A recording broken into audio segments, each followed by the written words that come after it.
All right, well, let's get started.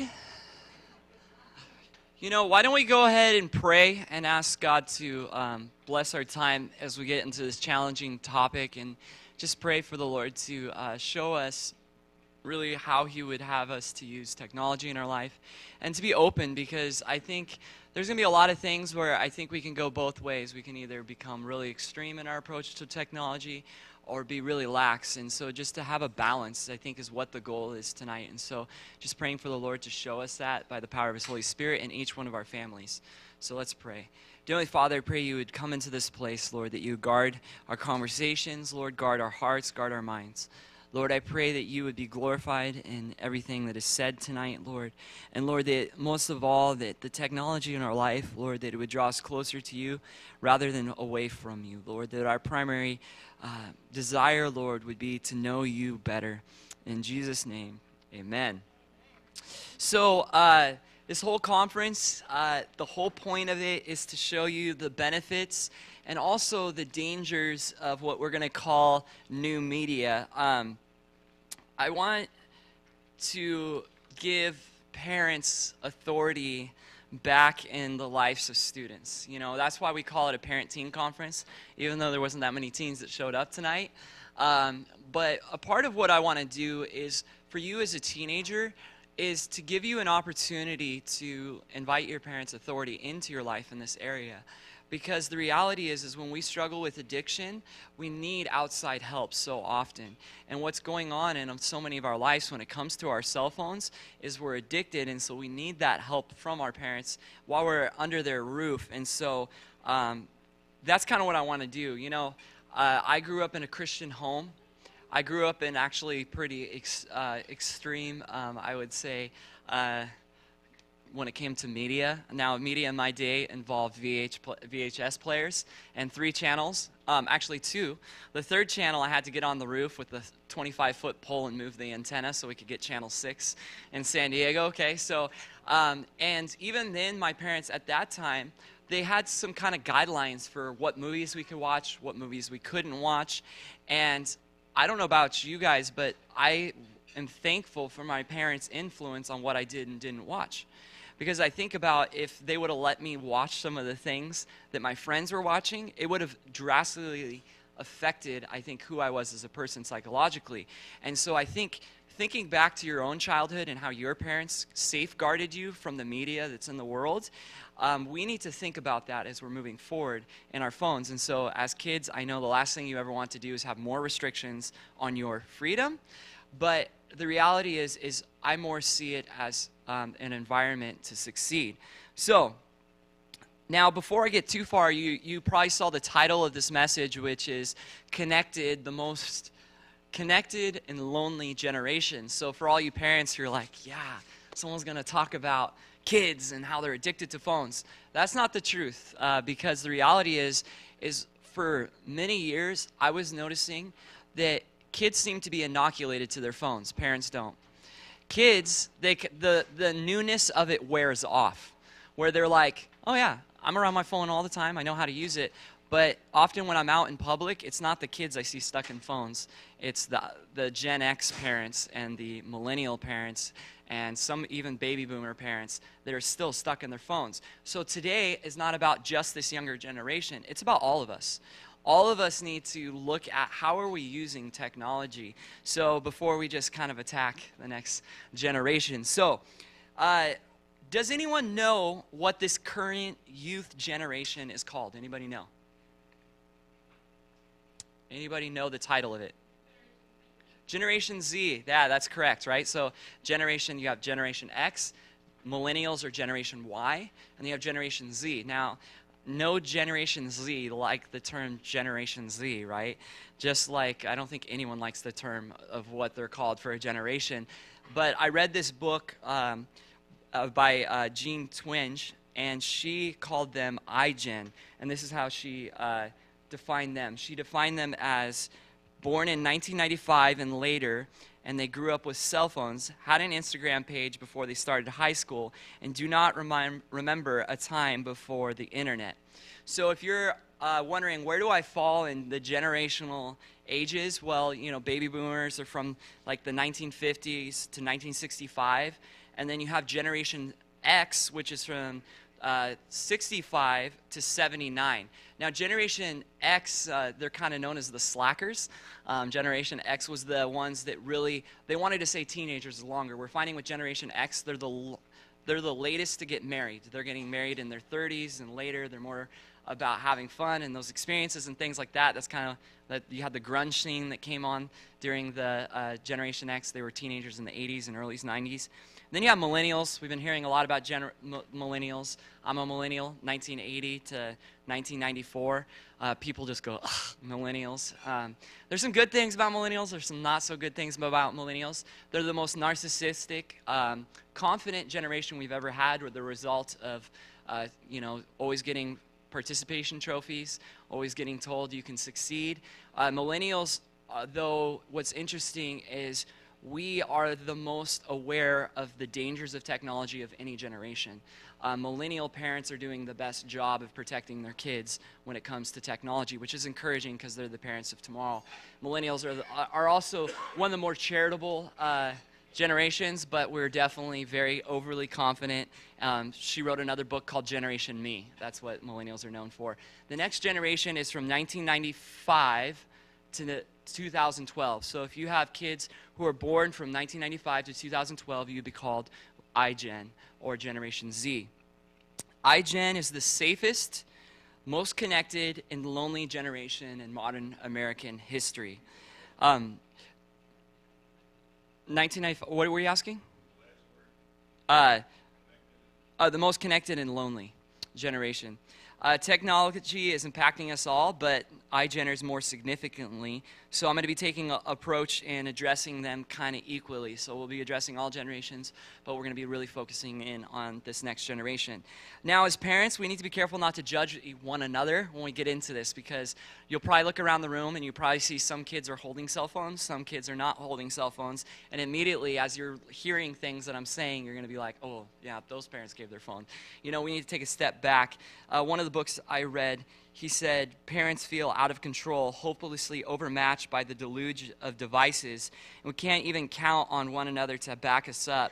Parents who set limits on their children's use of technology often experience intense peer pressure from other parents. So if you set a boundary, then other parents give you a hard time about that. How many of you as parents that feel like it's hard to be a parent now because of technology? Anybody? Okay, 4 of us. I'm in there, right? It's harder to be a parent now because of technology. Parents find that kids are on their phones quite a bit, right? Nearly 8 in 10 parents believe that they have a more complicated job in raising their kids today than their parents did raising them. So in this room, that would be probably most of us that feel like it's a little harder to raise kids today. How many of you guys feel like you need help as a parent? Anybody ever feel like, yeah, we definitely need help as parents, and so that's what I'm hoping to do is help you as a parent. I've relied a lot on other parents to know how to do things the right way, whether reading books, talking to other parents, getting advice, and that's what it is tonight, one parent to another. My kids are a little bit younger, but working with youth to kind of give you some tools to work with. So how much do we use our phones? Well, let's look at just specifically just using our phones. This is for everyone. We check our smartphones about 81,500 times each year, or once every 4.3 minutes of our waking lives, which means by the end of the next point I have, you'll be tempted to check your phone. The average teen checks their phone more than 80 times a day. 80 times a day, all right? Maybe some of you guys, parents, are thinking, there's no way. It's way more than 80 times a day. But that's what statistics tell us. What's interesting is even something as simple as pulling out your smartphone in a crowd is the new yawn. Everyone around you will feel the immediate pull and lure to check their phones. So like even right now, like if I were to pull out my phone, even during the message and check like I got a text message, suddenly That was me calling you. I was just, no, I'm just kidding. Thank you, Joanna. So everyone will feel that nudge. It was hilarious. We were at Magic Mountain this week, and I was with a couple of adults and a couple of kids, so pretty evenly, and we were getting in line for Superman, and I turned around this way, and I turned back, and there was 8 of us, and 7 of us, I was the only one that wasn't on my phone. No, I did take my phone out after. We're all on their phones. What happened? Probably one person took out their phone, stopped paying attention to the next one, so the next one pulled out their phone because they're not paying attention, and suddenly we got this social yawn that's taking place with checking our phones. Social media. Let's see. If you check your Facebook every day, you are more than 1 billion others with the same compulsive routine. And the average user now spends 50 minutes every day in the Facebook product line, which is Facebook, Messenger, and Instagram, a number that continues to surge by strategic design. There's actually a book that's called 50 Minutes of Your Day, which is all about how much time we spend on Facebook products. In 7 years, social media sites went from being a daily activity for half of teens to almost all of them. This is especially true for girls. 87% of 12th grade girls use social media sites almost every day in 2015 compared to 77% of boys. So just like back in like 2007, 2008, kids were using social media half the amount that they're using today. So it just shows the growth of social media. Only 2% of 12th grade girls said they never use social media sites. 97% of 12th graders and 98% of 12th grade girls use social media sites at least sometimes, about as universal an experience as you can get. So there's only 2% of American seniors that don't have social media, right? That is a lot of people that are on social media, a lot of kids on social media.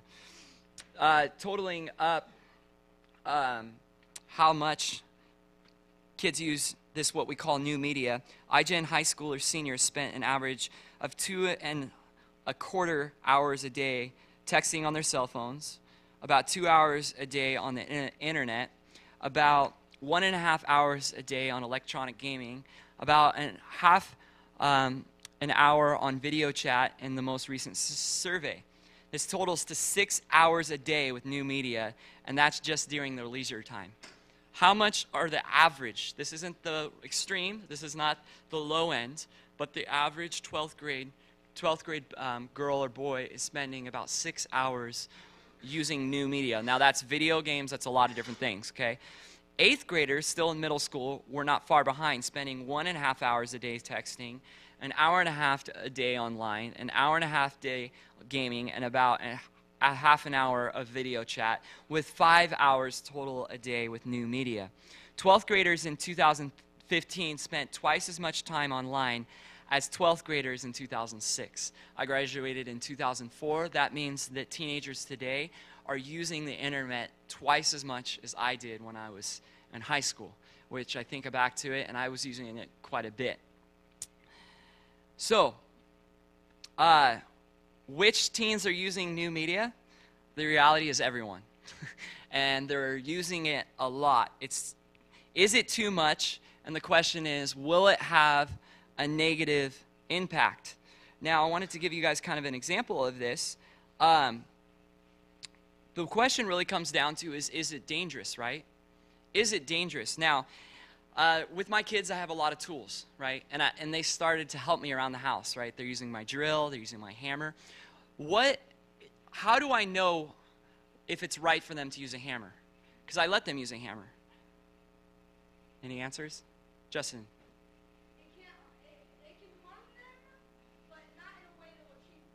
Okay, but like, what is the context of why it's right or when it's right? They can control it, right? Yeah, okay. Now, how many of you guys let your kids use hammers? Anybody let your kids use hammers? How many of you guys let your kids use a drill? All right, so I have Brian to demonstrate some stuff if you were willing to let one of your kids come up. And so the first thing we have today is a blowtorch. All right, how many of you guys have ever used a blowtorch before? All right, Brian's going to demonstrate how a blowtorch works. Okay, now, a lot of heat, pretty dangerous, right? How many of you guys would say that's dangerous? right? Yes and no, right? It depends on what? How you're using it, right? So how many of you guys would let your kids use a blowtorch? Anybody? Okay, all right. Now, I got another one. Brian's going to bring out another tool, okay?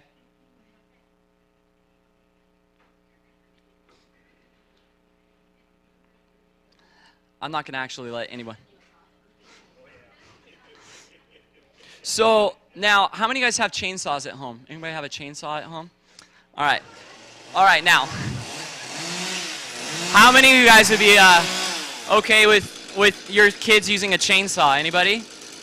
All right, I'd be okay with my kids, not my kids yet, right? Using a chainsaw. Thank you, Brian, for demonstrating, all right? Now, here's the answer, right? Is a tool dangerous? Yes, it's always dangerous, but it's only destructive when it's used in the wrong context or time. A tool is always dangerous, but it's only dangerous when it's used out of context or in the wrong time. For my kids, it's not necessarily dangerous for them to use a hammer or help me drill something in or whatever tool that it might be. But the question comes is the kid's ability to use the tool is how old are they? How mature are they? Are they under my supervision when they're using it and how they're using it, right? So how old are they? How mature are they? Are they under my supervision?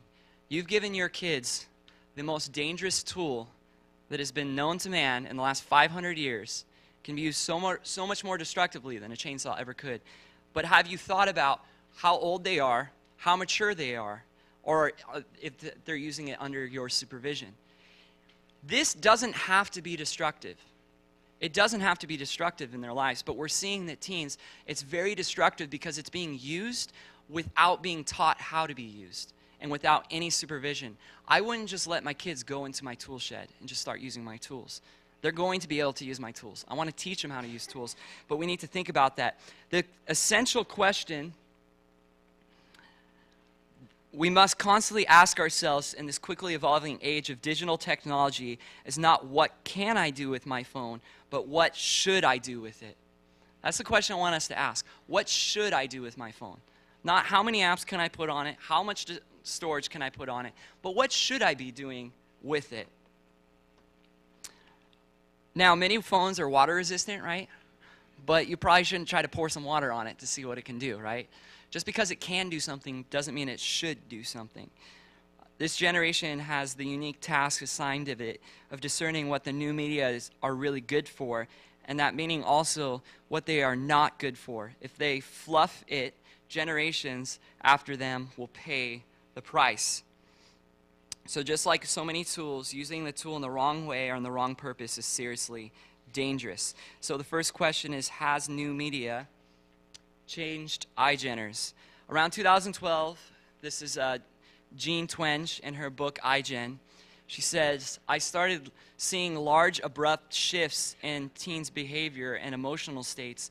All of a sudden, the line graphs looked like steep mountains and rapid drop-offs erase the gains of decades in just a few years. After years of gradual inclines or hollows, sheer cliffs suddenly brought traits to an all-time highs. And all of my analysis of generational data, some of it reaching back to 1930s, I'd never seen anything like it. She looks at the data, and there is something very distinct happening in 2012, where you'll just see depression rates rise. You'll see hanging out with friends drop. Whatever it is, it's all happening at the same time, and that's the time when smartphones became a common thing for many people to have. Now, as you're thinking about some of these issues, you might be thinking, well, teenagers are always more depressed. Teenagers are always more rebellious. I know I was a kid. Well, the way to compare data is to look at, okay, let's compare iGener to millennials when they were in the 12th grade, and then to Generation X in the 12th grade and baby boomers in 12th grade, because we have data going back to the 1930s and seeing how people were acting around the same age, and that's where we get a lot of our data from. By comparing one generation to another at the same age, we can observe the views of young people about themselves. Rather than relying on older people's reflection on time gone by, we can see differences that are due to cultural changes and not to age. These differences can't be dismissed by saying that young people have always been this way. In fact, these surveys show that young people are now quite different from young people in previous generations. So, has new media drastically changed iGeners? Yes, it has, but how?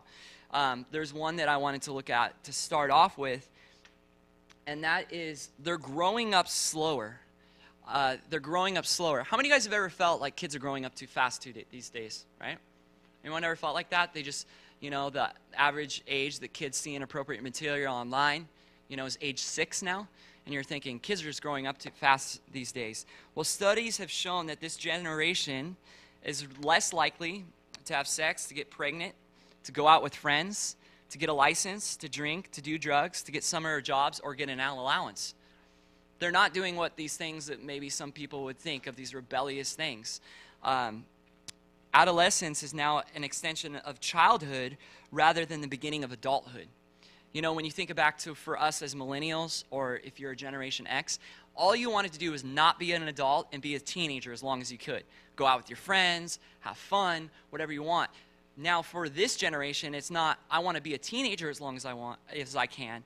It's, how long can I be a child? How long can I stay a kid? Contrary to the prevalent idea that children are growing up faster than previous generations, iGeners are growing up more slowly. 18-year-olds now act like 15-year-olds used to, and 13-year-olds act like 10-year-olds. Teens are physically safer than ever, yet they are more mentally vulnerable. I think if you were to interview kids, and this is what we're finding, is they would say, I would rather be a child. I just would rather be a kid still. My best days in my life is just remember being about 8 years old, 7 years old. So apparently teens are along for the ride of growing up more slowly. They're willing for staying children for longer. A recent study found that iGen college students versus those in the 80s and 90s scored markedly higher on a measure of maturity fears. iGeners were more likely to agree, I wish I could return to the security of childhood. And the happiest time in my life is when you are a child. They were less likely to agree, I would rather be an adult than a child, and I feel happy that I'm not a child anymore. Instead of resenting being treated like children, iGeners wish they could stay children for longer, right? Now, if any of you guys are on social media or pretty hip with the cool lingo, there's this thing called #adulting. Anybody heard of adulting before? Now, there's the New Jersey School of Adulting now, where you can actually apply to the School of Adulting, and you take classes like cooking, cleaning, ironing, taking your car for an oil change, right? And so millennials and iGeners, and this is just a funny graph meme, okay? It's not like a legit graph, okay? Is that they're finding that they want to, they're having a hard time being adults, writing a check, opening a bank account, changing a tire, getting an oil change. All these kind of basic adult things, they want to put off, right? And so we have this joke that if you go on Twitter and you search #adulting, you'll see people doing their laundry and said, killing it, #adulting, right? There's other things that came out, like adult coloring books, right? Millennials and iGeners, especially iGeners, are really into this idea of coloring books. When you're looking at statistics of what are iGeners' favorite movies, Disney movies, Pixar movies, kids movies, right? You love kids movies because you like it, your favorite thing is childhood and staying a child longer. At college campuses, we have things like safe environments where there's videos literally of puppies and adult coloring books and safe areas for people because they just want to stay kids as long. They're also finding that if there's a confrontation, if someone says a racist comment to another student on a college campus, the thing they're going to do is go report it to another adult. They're not going to get in a fist fight anymore because they want adults to step in their life. They still see themselves as kids in college. Instead of dealing with it like maybe a millennial or a Gen X might deal with it, iGens are going to completely go to the adults. That's why we see the pressure being put on school administrations like no other time before, because kids want to, or these young adults still want to be kids, right? Now, instead of just harping on the iGeners this whole time, we're going to be looking at how the 12 ways that all of us have been changed by our cell phone use, all right? So, 12 ways your phone is changing you. Now, this is a book that's actually been written. Instead of reinventing the wheel here, I just took the same notes. So if you like some of these points, you can check out the book. It's in the back on the table, and you can buy that book and then read what he more has to say on this. So we're addicted to distraction. Have you ever noticed in the last 10 years of your life that you are a more distracted person? Anybody? Like adults, have you noticed you're just a more distracted person? It's harder for you to stay in a conversation. Does it ever feel like, are people just talking longer now? Because I just feel like, could you get to your point? Like, just give me the spark notes here, like write it down, and you're like, I just really just want to go back to, like, can you give me the Facebook version of this story when you're in person, right? Now, why are we such distracted? Well, see, there's this idea as we have this visual sugar in our lives. Visual sugar cascades into our lives. By the end of 2015, close to 500 hours of new video content was being uploaded to YouTube every minute of the day. 500 hours of content right now just went up on YouTube. And in another 60 seconds, another 500 hours will be uploaded to YouTube. That's a lot of content that you can have available to you at a click, right? That's going to change the way you're able to stay attentive to things. Why are we drawn to distraction? This is what John Piper said. He said, number one, novelty candy. We want to be informed about what is new in the world and new among our friends. We don't want to be left out of something newsworthy or noteworthy. I think for the younger generations, it's like, oh, what happened with my friends? For you other people, it's, oh, what happened in the world? I remember I used to have the Fox News app alert me when something happened, and that all changed when someone won the Triple Crown in the Kentucky Derby. I said, I just don't care at 6 a.m. to get the notification that happened. I do not need to be that connected to the world. The world can wait for me, and I can find out later, right? In the same way, we just have this drawn to novelty, right? Ego candy. We want to know what people are saying about us and how they are responding to the things we've said and posted. I don't know if you ever posted really late at night, but you're like, oh, I wonder what people are thinking about it. No one's liked it, and so you wake up in the morning expecting, okay, am I going to have 17 likes? Am I going to have a lot of comments? Oh, I said something so clever, I can't wait till they see it in the morning and can see. So you're excited about it, you know, patting your ego to get when you get back on your phone. Entertainment candy. We want to feed on what is fascinating with weird, strange, wonderful, shocking, and spellbounding things, right? With so much at stake, corporations are refining the art of attention capturing with a growing field of technology expertise called captology. Captology, a nickname for computers as persuasive technology. Captologists study ways of using smartphones to capture attention and to adjust behavior patterns.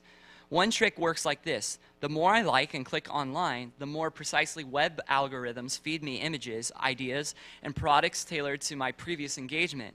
It may seem that I'm simply stumbling over a litany of randomly scattered things online, but what's offered to my eyes today is increasingly aligned to the breadcrumb trail I left behind in my digital diet yesterday, for good or ill. So what I see now has been tailored to what I liked in the past, creating a custom-built vortex of content, a swirl of new objects, filling my screen as I flick and scroll, all with the aim of keeping my eyes glued to the screen by feeding very specific appetite patterns of my craving, heart, and ultimately reinforcing my smartphone obsession. We've all done it, right? You go shopping on Amazon, right? And then you go over to your Facebook and you're like, wow, how did Facebook know that I was searching for that? Well, that's because they're all communicating, right? They all have your information now. And so they tailor it to what you like. And you're like, oh, I love that Bible verse. Oh, I love that Bible study. And then you're clicking off. Or, oh, I love this band. And then you're like, oh, have you seen why Brendan Fraser can never be cast in a movie again? Oh, I haven't seen him in a movie so long. And click on that. And then you go down the vortex. And they find out all these things about you as you click. And so the entertainment candy. The boredom avoidance. We want to put off the day ahead, especially when it looks boring and routine and holds nothing of fascination to capture our interest, right? When we're bored. In the history of the human race, boredom is practically brand new. Less than 300 years old, the English word does not appear till 1850. and is a parent word for bore, a noun he is such a bore, appears only a century earlier. Boredom, for children and for adults, is perfectly modern condition.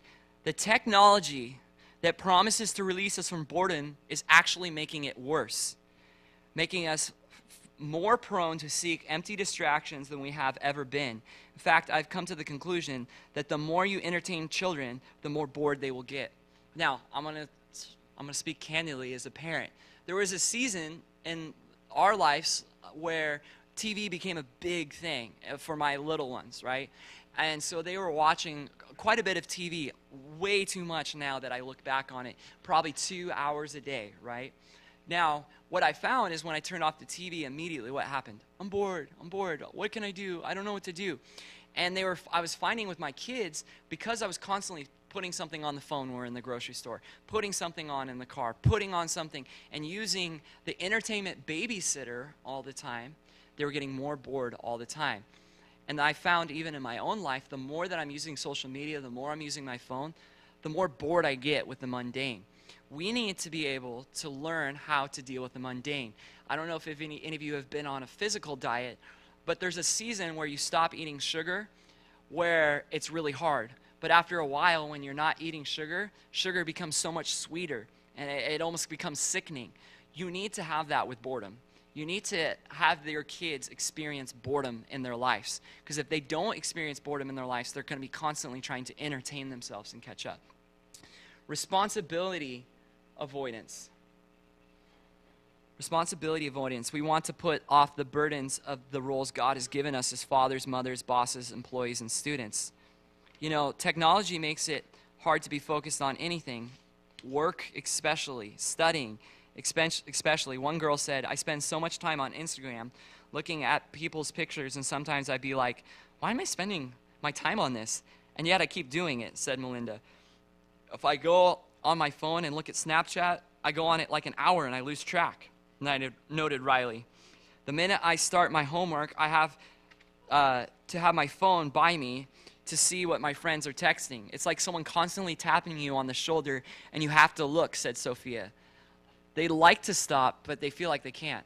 I've been there. Like even when I'm studying for even this series, it's like bloop, right? And it's like, oh, maybe it's Pastor Steve. Oh, maybe it's my wife. Maybe it's someone. You can't, because you're like, I got to respond to this. It's important I respond to this. How many parents can remember the days of the answering machine? Anybody? Right?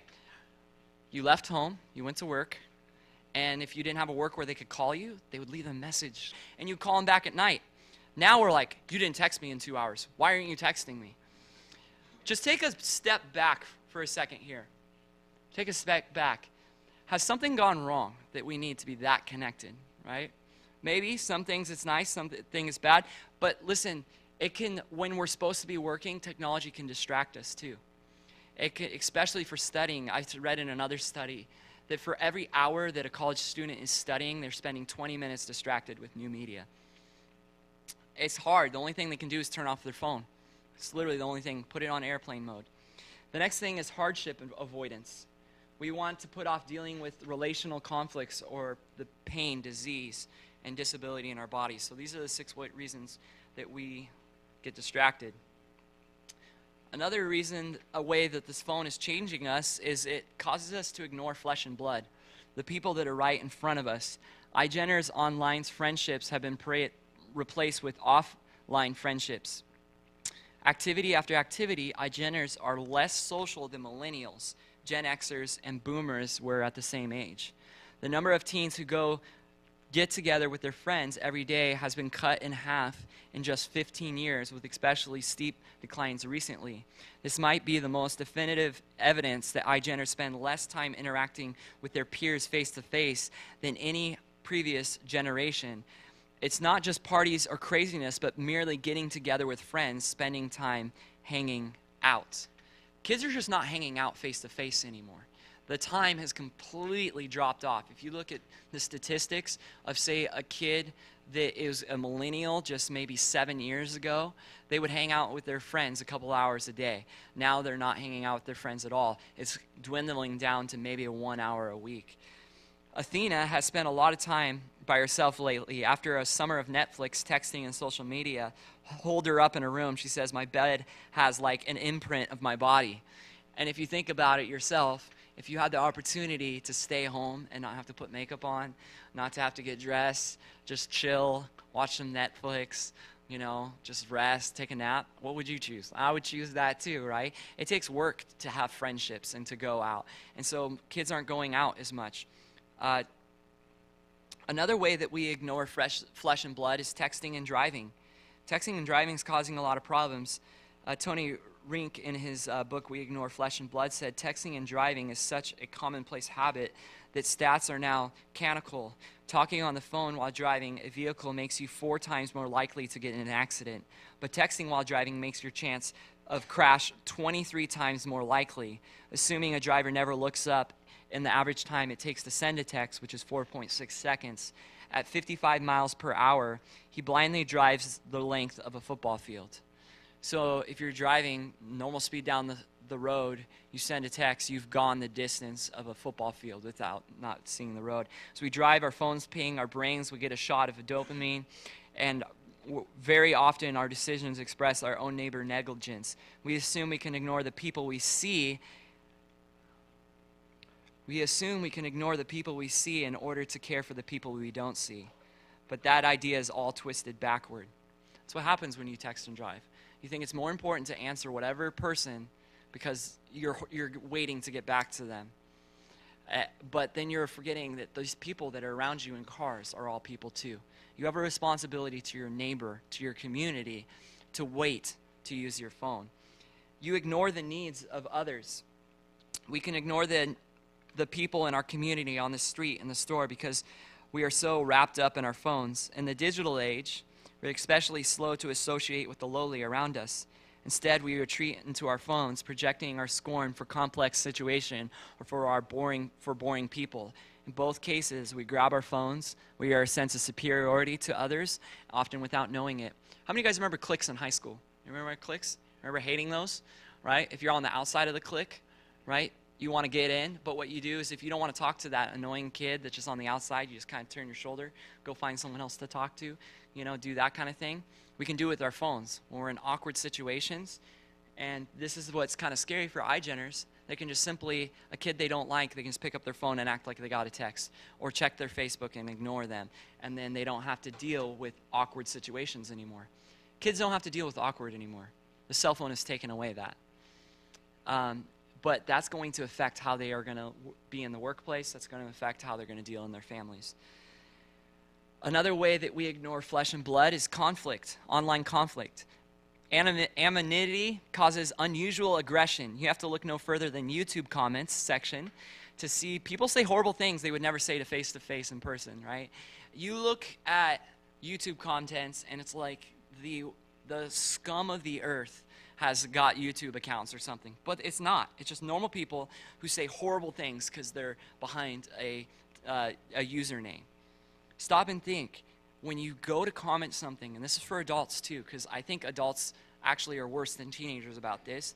Stop and think, is it necessary for me to post this or comment on this? Is it timely? Is it going to actually affect something? And is it helpful? I think a Bible verse that really helps is James 1:19 through 20. I can't even count. I would say probably thousands of comments that I've deleted because of this verse. So then, my beloved brethren, let every man be swift to hear, slow to speak, slow to wrath, for the wrath of man does not produce the righteousness of God. I've typed something up, and I think, how's this going to come across? And I'm like, well, if I ask that question, boom, it's gone. It's just not worth it. And when I see that person, I'll talk to them. 2 Timothy 2:23, but avoids foolish and ignorant disputes, knowing they generate strife. You're never going to win anybody over by debating on social media, right? Cyberbullying, and I'm not going to talk a lot about this because I think we know how bad it is. One set of studies by the Cyberbullying Research Center suggests that cyberbullying has become more common, with 34% of teens in 2016 affected, compared to the 19 in 2007. Teens' entire lives are online, and 1 out of 3 is being bullied right where he or she lives. Cyberbullying can be super subtle, too. It's inescapable. One thing's, I feel so old, telling you, doing this thing, but in the popular social media platform Instagram, for example. This one girl says she was telling her, if someone doesn't tag you, that means you're really not really friends anymore, or they're mad at you. This is a new reality of teen social life. It's conducted online for all to see with a clear message about who's in and who's out. So kids are hanging out at school. They take a group photo. They put it up on Instagram. They tag the kids they like. This is what 8th grade girls, 7th grade girls are doing. They tag the kids they like and the kids they don't like. And suddenly a kid is seeing that post and they're not tagged. Now they know they're not in the in-group and they're not friends. Little subtle things of cyberbullying. Cyberbullying is way worse than bullying is ever going to take place at school, because it can just come relentlessly and private and where you don't even know it's happening. Another problem with our phones is we crave immediate approval. Do you guys remember when Facebook, how many of you guys have had a Facebook longer than like 7 or 8 years? Anybody have Facebook longer than that? I did. So us 3 millennials in the room. Okay, so well, I have had Facebook, I think, for about 9 or 10 years, something like that. Before that, it didn't have a like button, right? Facebook wasn't born with a like button. But when the like button came out, I thought, this is weird, like super weird. And it took me so long to click the like button. Like, why am I liking this? Like, isn't that a weird thing? Just like take a step back. I love it, right? I like it, right? Like if I was like, was showing you photos of my family. Oh, I like it, right? I say something, oh, you know what? I like what you just said, right? It's weird. It's a really weird social thing that's happened. One guy said, Paul Roberts, the author of Impulse Society, said, when I was in high school, if I'd gone around saying, here's a picture of me, like me, I would have gotten punched, right? Right? So it's just a different generation. Another thing that's happening is we would rather have we'd rather have celebrities than heroes. That's because we want to be actors. No guts with all the glory. We want to do things that we get a lot of credit for and get approval for, but don't have to do anything for it. We've turned celebrities who are fabricated on purpose to satisfy our exaggerated expectations of human greatness. Unlike the hero, the celebrity is newsworthy simply for his visible charm, his spectacle of glamour. In fact, anyone can become a celebrity if he only can get into news and stay there. So we want to be that celebrity, and that's what's taking place. We also really like the approval and the comfort of online friends. Have you ever wondered why it feels so natural to communicate online, but then so weird to communicate in person with people? See, because online, they don't notice that weird eye we have. They don't notice that weird haircut we have or that insecurity we have about our teeth or our hair. We can hide that and hide behind that and talk to somebody. We can separate ourselves from people we don't like. Right? Online, you can just add the friends you like, and you're like, you know what? This person has been talking too much. Unfriend, right?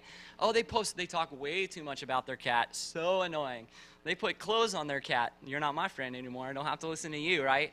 And that's why we like it. We like this immediate approval. Another thing that's happening is we're losing our literacy.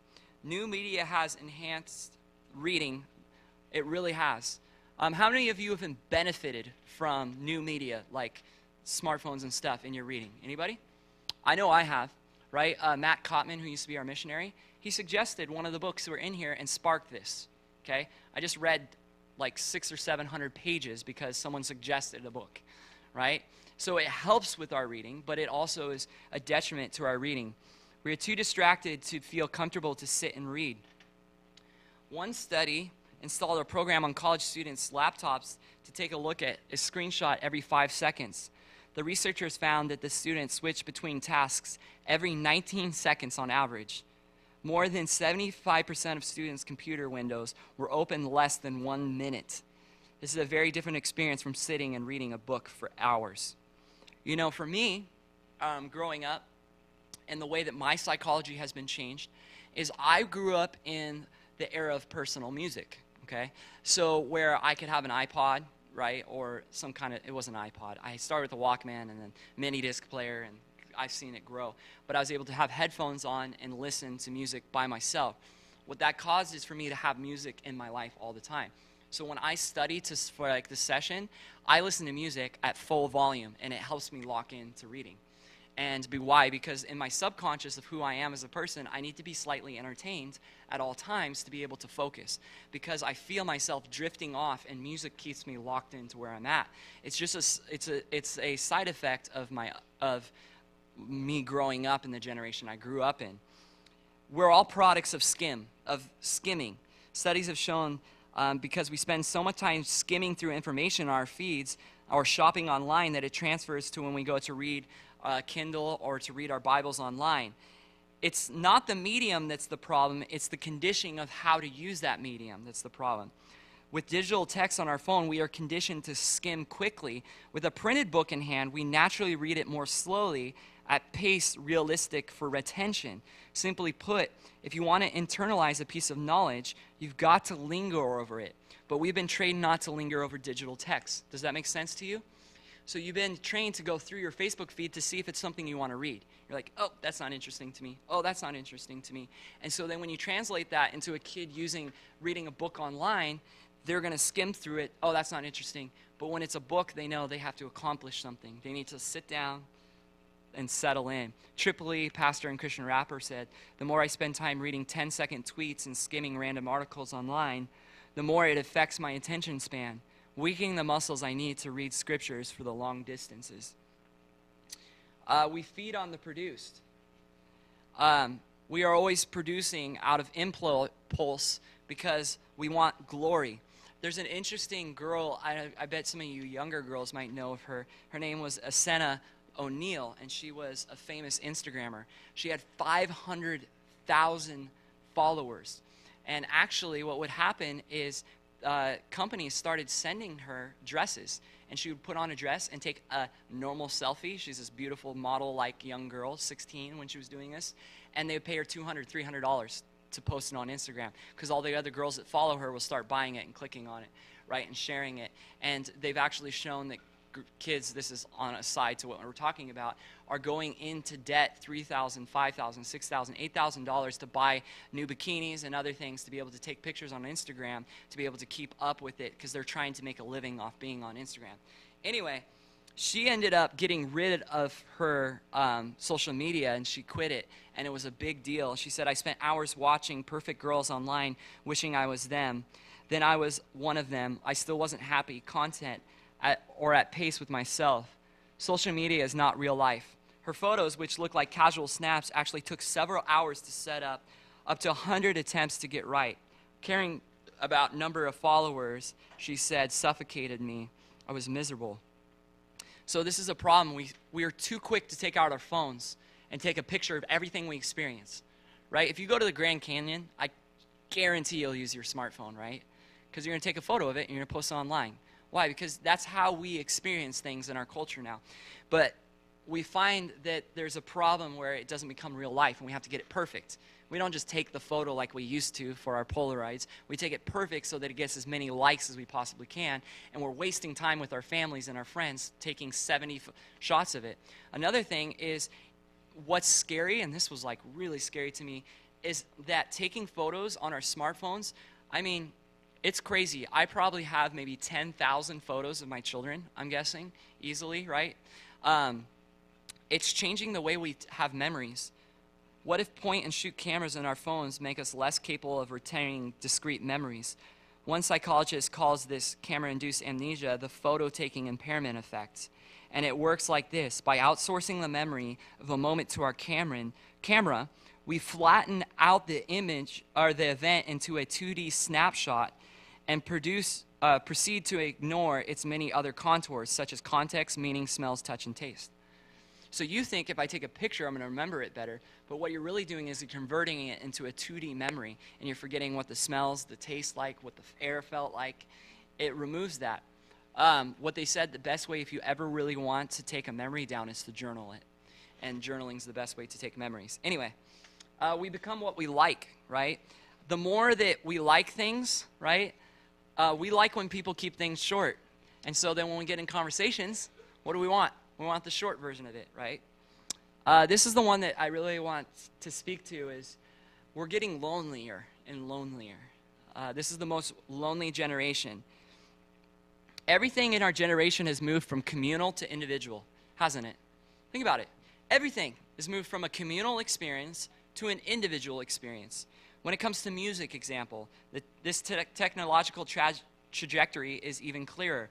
Attending a live orchestra performance on a Saturday evening was, for many people, replaced by stationary phonograph or record player in the family room, which was replaced by the large transistor radio, which was replaced by portable transistor radio, which was replaced by a boombox with open speakers carried on the shoulder, which was replaced by a Walkman clipped to the belt, which was replaced by an tiny iPod clipped to the sleeve. Music went from a social community experience to a shared family experience to a private earbud experience. Think about that. Everything's going to the more private experience. By preserving isolation, we unwillingly walk right into one of the world's most brilliant marketing traps. For manufacturers and marketers, human beings are best when they are alone, since individuals are forced to buy one consumer item each, whereas families or community members share. Technology's movement towards miniaturization serves this end by making personal electronics suitable for individual users. For today's careful trained consumers, sharing is an intrusion on personal space. You have bought in to corporate America's ploy. What are they trying to do? Sell as many phones as they possibly can. So you're not sharing your phone with your kid anymore to make a phone call. You're like, I'm going to just give them their own phone because it's cheap enough. Everything's getting cheaper. Everything's getting more affordable. Everything's getting smaller. So everyone's getting their own earbuds. Everyone's getting their own phones. So we're with our technology, boom, boom. And then if anyone comes into that technology, now you've invaded our personal space. The results couldn't be clearer. Teens who spend more time on screen activities are more likely to be unhappy, and those who spend more time on non-screen activities are more likely to be happy. There's not a single exception. All screen activities are linked to less happiness, and all non-screen activities are linked to more happiness. Teens who visit social networking sites every day are actually more likely to agree. I often feel lonely, and I often feel left out of things, and I often wish I had more good friends. So it's common for people to feel more left out the more they spend time on social media. It's just a study that's been shown. In 2011, for the first time in 24 years, the teen suicide rate was higher than the teen homicide rate. The gap grew larger from 2011 to 2014, with the suicide rate 32% higher than the homicide rate by 2014, the largest gap records that have been kept. Just as with the rise in loneliness, girls have borne the brunt of the rise in depressive symptoms. Although teen girls and boys were once about equally likely to experience the symptoms of depression, girls are now report markedly higher levels. Boys' depression increased by 21% between 2012 and 2015, and girls increased by 50%. 50% in 3 years. As girls spent more time on social media than boys do, end quote. Girls are in extreme danger with social media of being depressed. 50% more likely to be depressed being on social media. Everyone experiences a happiness vacuum from using social media. How many guys would say that you use social media more than 10 minutes a day? Wow, some of you guys are great people, okay? Some of you guys don't use social media, I guess, right? Now, for me, I've experienced this, right? When the more I use it, I'm like, wow, I was a lot happier. Like, I expect to get on Facebook and see something kind of cute and funny, and I'm just sad now, right? One study asked students with Facebook pages to complete short surveys on their phones over the course of 2 weeks. They get a text message with a link 5 times a day and report their mood on how much they use Facebook. The more they use Facebook, the unhappier they felt. A third study randomly assigned 1,000 Danish adults to stop using Facebook for a week, the experimental group, or to continue to use the Facebook as usual, the control group. At the end of the week, those who had taken a break from Facebook were happier, less lonely, and less depressed than those who'd used Facebook as usual. And by fairly substantial margins, 36% were fewer were lonely, and 33% were depressed, and 9 were more happy. See, social media keeps us from learning how to be alone. That's part of the problem. We don't know how to be alone anymore. That's one thing that became important to me as I noticed my kids getting addicted to the TV, is I was realizing they need to learn how to be alone by themselves. I don't need to go play with my son every time he's bored. He needs to figure out how to play by himself. He needs to learn how to just be alone and make do. We need to, as adults, learn how to be alone without going immediately to our social media. The capacity for emphatic conversation goes hand in hand with the capacity for solitude. In solitude, we find ourselves, we prepare ourselves to come into conversation with something to say that is authentic. Listen, the more you are in social media and you're hearing so many voices, it makes it hard for you to have your own voice because you're constantly trying to filter through everybody else's voice. If you do not have alone time in your life, you're never going to have a voice to speak into other lives. Pascal said in his day, I've discovered that all unhappiness of men arises from one single fact. They cannot stay quietly in their own chamber.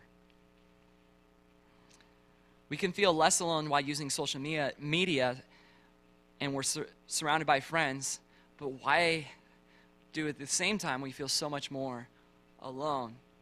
Because you realize people just don't care about you on social media, right? How many of you guys have ever realized, how many of you guys have gotten to the point to finally realize people don't care about what you post on social media? Anybody? You got to get there, everybody. It's going to be healthy for your psychology. Here's a purpose. I have poured myself into this conference. I posted it. I tagged some of you guys directly. You know how many likes I got?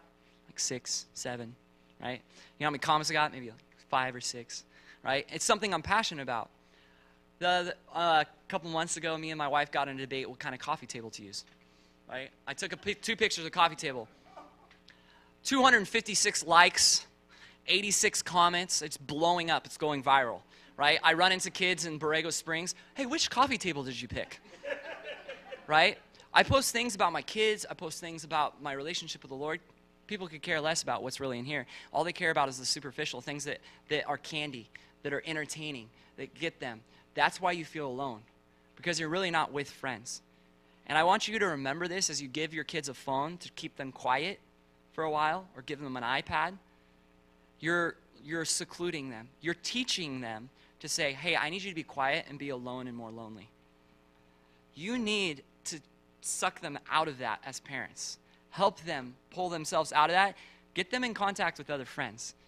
Talk with them, right? Another thing that happens is we get comfortable in secret vices.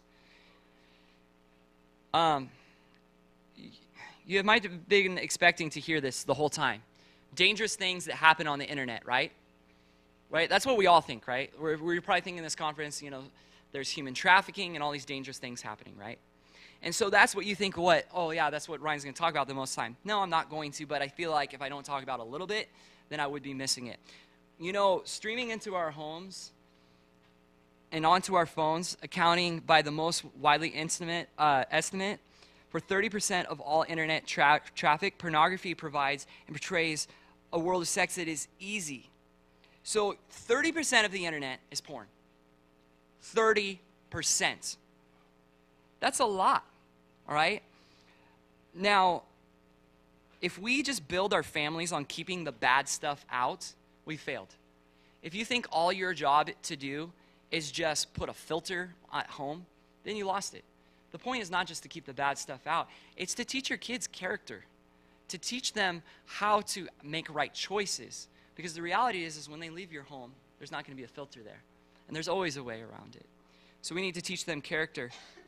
One of the things that's really sad, and an astounding 62% of teenagers say they have received a nude image on their phone, and 40% of them say they have sent it.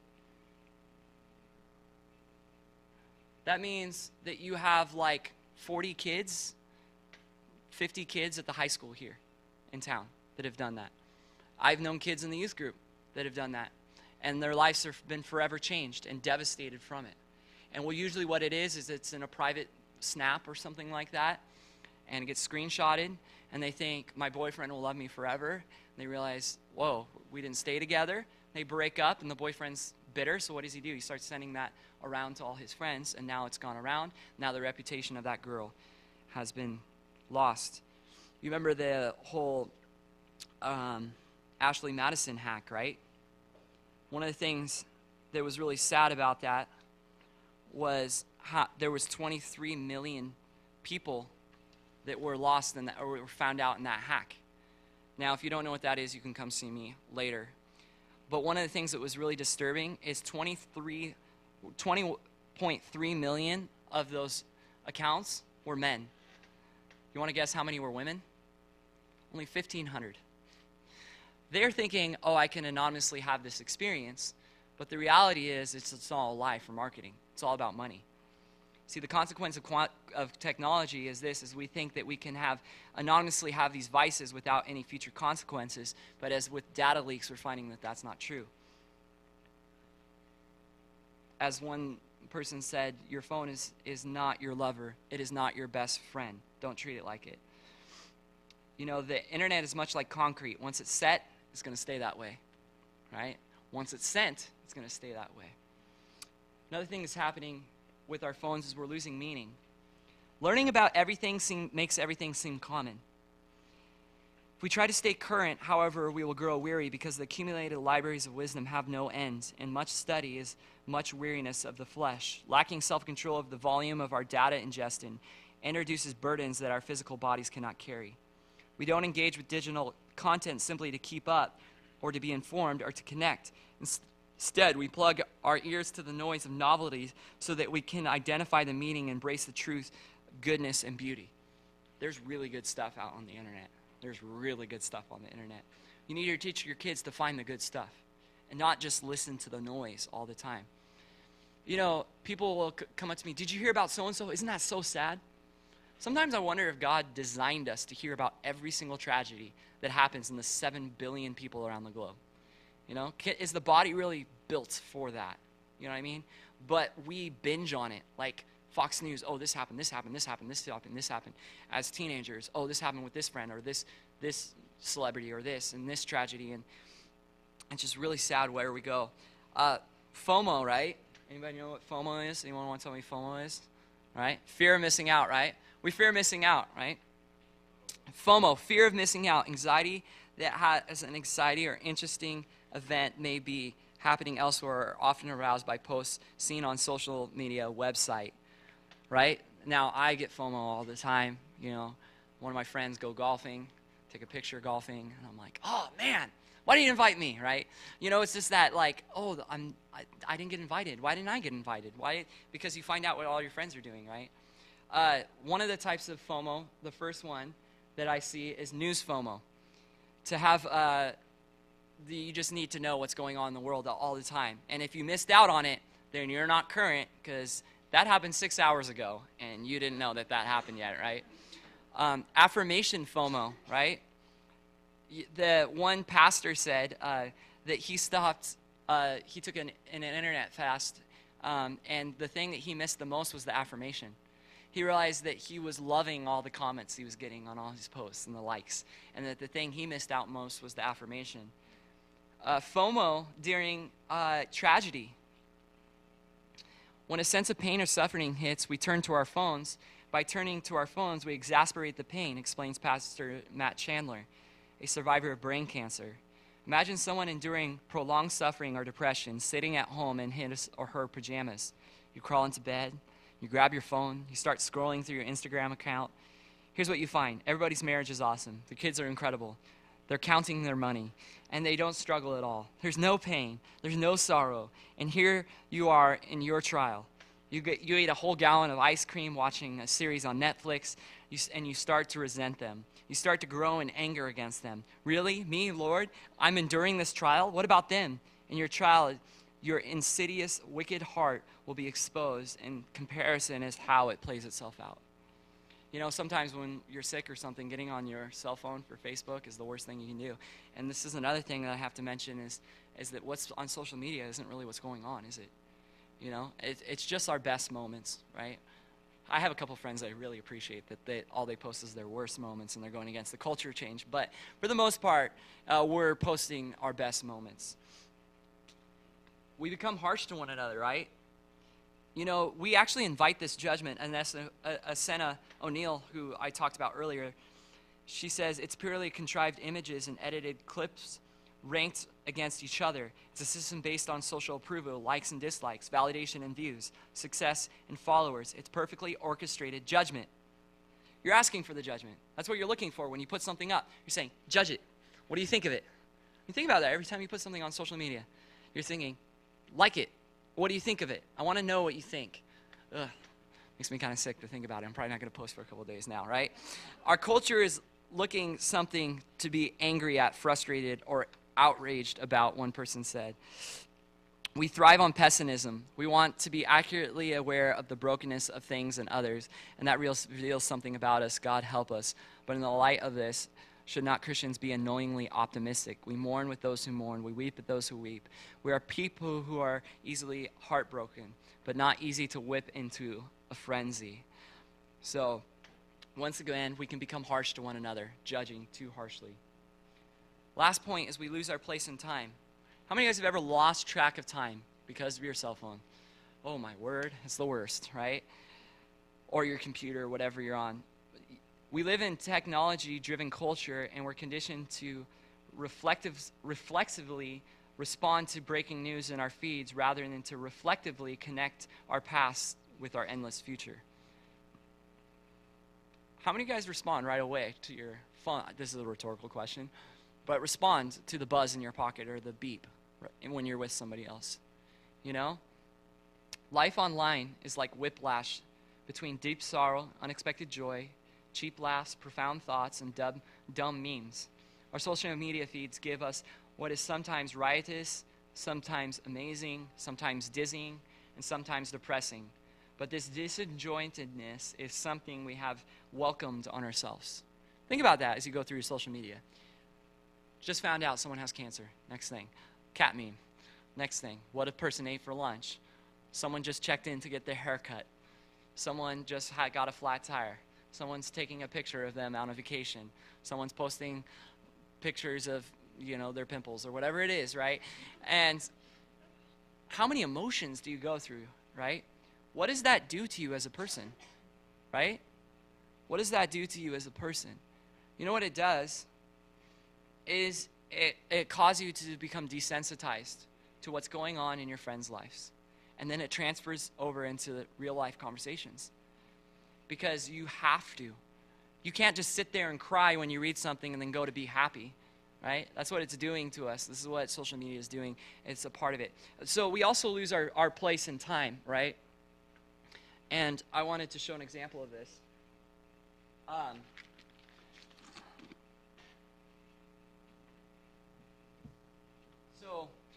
This represents the time you have in your day. Okay? And on these things, on these balls, are different things. Like this one says, time for yourself, time for your friends, times for your employer, time for the kids, time for your marriage, right? Time for God. Well, this is social media, this is technology, okay? And you wake up in the morning and you pull out your phone and you start checking what's on there. 24 notifications about what you're going to do. Now you have filled up your first hour and a half of your day or whatever, or how much of your day, right? Now for kids, that's 6 hours of your day that you're usually spending on those things, okay? Now you go try to spend time with your kids, try to take some time for yourself, try to take some time with your employer, try to fit in some time for God, and then you find that something has to be left out. Oh, no time for your friends, no time for your marriage that day, because you spent so much time not giving the people and the things in your life first. Now, as you noticed, that everything fit in there, didn't it? Why? Because you put the things that are most important in your life into your schedule, and then you let the social media and everything else filter in. But let me ask you, just encourage you to do this. Wherever you are, be all there. Be all there. Be all there. I'm sure if you're anything like me, after hearing this, you're probably waking up from the dream and asking yourself, when did everything change? I don't know. Like, when did it all become like this? we need to take a step back and we need to ask ourselves, what should I do with my phone? All right, so we're going to take a break for another 10, 15 minutes. So if you want to get some more food, more cookies, something to drink, have a little chat about what we've been talking about, then we're going to play another game, and then we're going to do a shorter message after that. Now, want to mention something in your workbooks. The one about how iGen are you? That doesn't mean that I think you should be that way. That's just the way iGeners think. Okay, so if you're taking that quiz, just wanted to fill you in on that one. And the other 3 pages are for your own edification. The first page is for you to fill out. Okay, so grab something to drink, grab some food, and then we'll be back together in a couple minutes.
All right, so what are we going to do now? So we know the benefits um, and we know the dangers of technology. What are we going to do now? And that's the next title of our message, TechWise Family.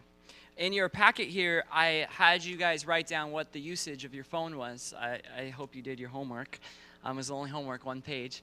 And just to get an idea of how much time are you spending and how are you spending it. But the question I wanted to ask you is, do you wish people in your life would use their phones less? And how do you expect the people to use their phones around you? It's kind of sad because I can't talk about this because they're the precious people in my life that have hurt me subtly by the ways they use their phones. Some of the most important people, actually the most important people, best friends, family members, people that are really important to me, distracted looking at a computer while I'm talking to them, or on their phone while I'm trying to share something with them, or coming to a family birthday party and just being on their phone the whole time. And I'm thinking, I get to see you once a year, and this is where you're going to be on your phone right now. You know what I mean? But then at the same time, I think I do the same thing. You know, I am so hurt by it, and I'm like, why aren't people using their phones less? But if someone were to follow me around with a camera, I'm probably doing it just as bad. You know. So how many of you guys answered that you wish that people would use their phones less around you? Anybody? Man, I know for me that I really do feel like. How do you expect people to use their phone around you? I want to hear some answers in this room. Turn it off. Okay, good. All right. Anybody else want to share? May I take this call? Yeah, that's good. Yeah. What else?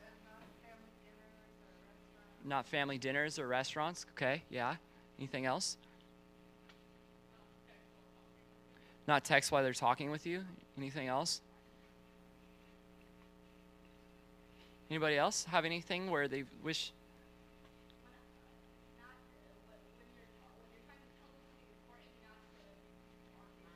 Okay, not be on Facebook. Good, yeah. Okay, anybody else? Don't text while driving. Okay, yeah. Here's some of my expectations just for people, my friends and stuff. I don't expect consider myself to be so interesting that I'm going to capture their every second of their attention, right? So my thing is if I'm in the middle of telling you something, don't pick up your phone. But if we're not talking anymore, if I'm in the car on a long ride with you, go ahead, get on your phone. I don't care. I could care less, right? But if I'm talking to you and I start telling you something and then you pick up your phone, like, tell me that it's something important and I'll stop talking, right? Hey, my wife is calling me. Hey, I just got this. I wanted to get an Apple Watch because I thought that'd be so cool. Then I found out what an Apple Watch really does is it enables you to secretly check your text messages and everything else because it gives you a little brief, okay, all right, and it's just that split second of distraction, right? So just being all there, right? And most conversations don't last so long that you can't reply later, right? So I apologize. I'm growingly not replying to people more, but you should, and then have the discipline to, like, I'm gonna reply to this person's text later, or try to log it down or whatever it might be if you need to. So I just wanted to bring that up because I wanted to bring that, golden rule, do unto others as you would have them do unto you, So whatever you expect others to do that, right, with your phone. Be more disciplined about it. Okay, so now I really like the term tech-wise because wisdom is all about knowing what to do with information, right? Now, you can know about something but not know how to actually do it, right? I was thinking about, like, architects, right? They know a lot about, like, how things work, right? But they're not usually practical like the general contractor on the job is of knowing how to actually do it, right? And right? So there comes the general contractor speaking. So in the same way, I think wisdom's like that, right? It's knowing how to take information, okay, raw information, and make it practical and using it, right, in everyday situations. And so we are in the information, like, world now, right? And so we have all the information we possibly could ever need. We need to be wise on how to use it. And I think this is the key. I'm sad that some of you guys have like seniors and juniors where you can't implement this, but praying you have younger kids or whatever, or maybe grandkids are younger, is that this needs to become a family issue, not a teenage issue. So you need to do it as a family. And this is going to be my last point in the message tonight too. But when you go on a diet in your home, the best thing to do is for all of you in the home to go on the diet. If one person's doing it, it's going to be a lot harder. If the whole family goes on the diet, then you all make the meal together. Everyone's eating the same thing. You get the candy out of the house.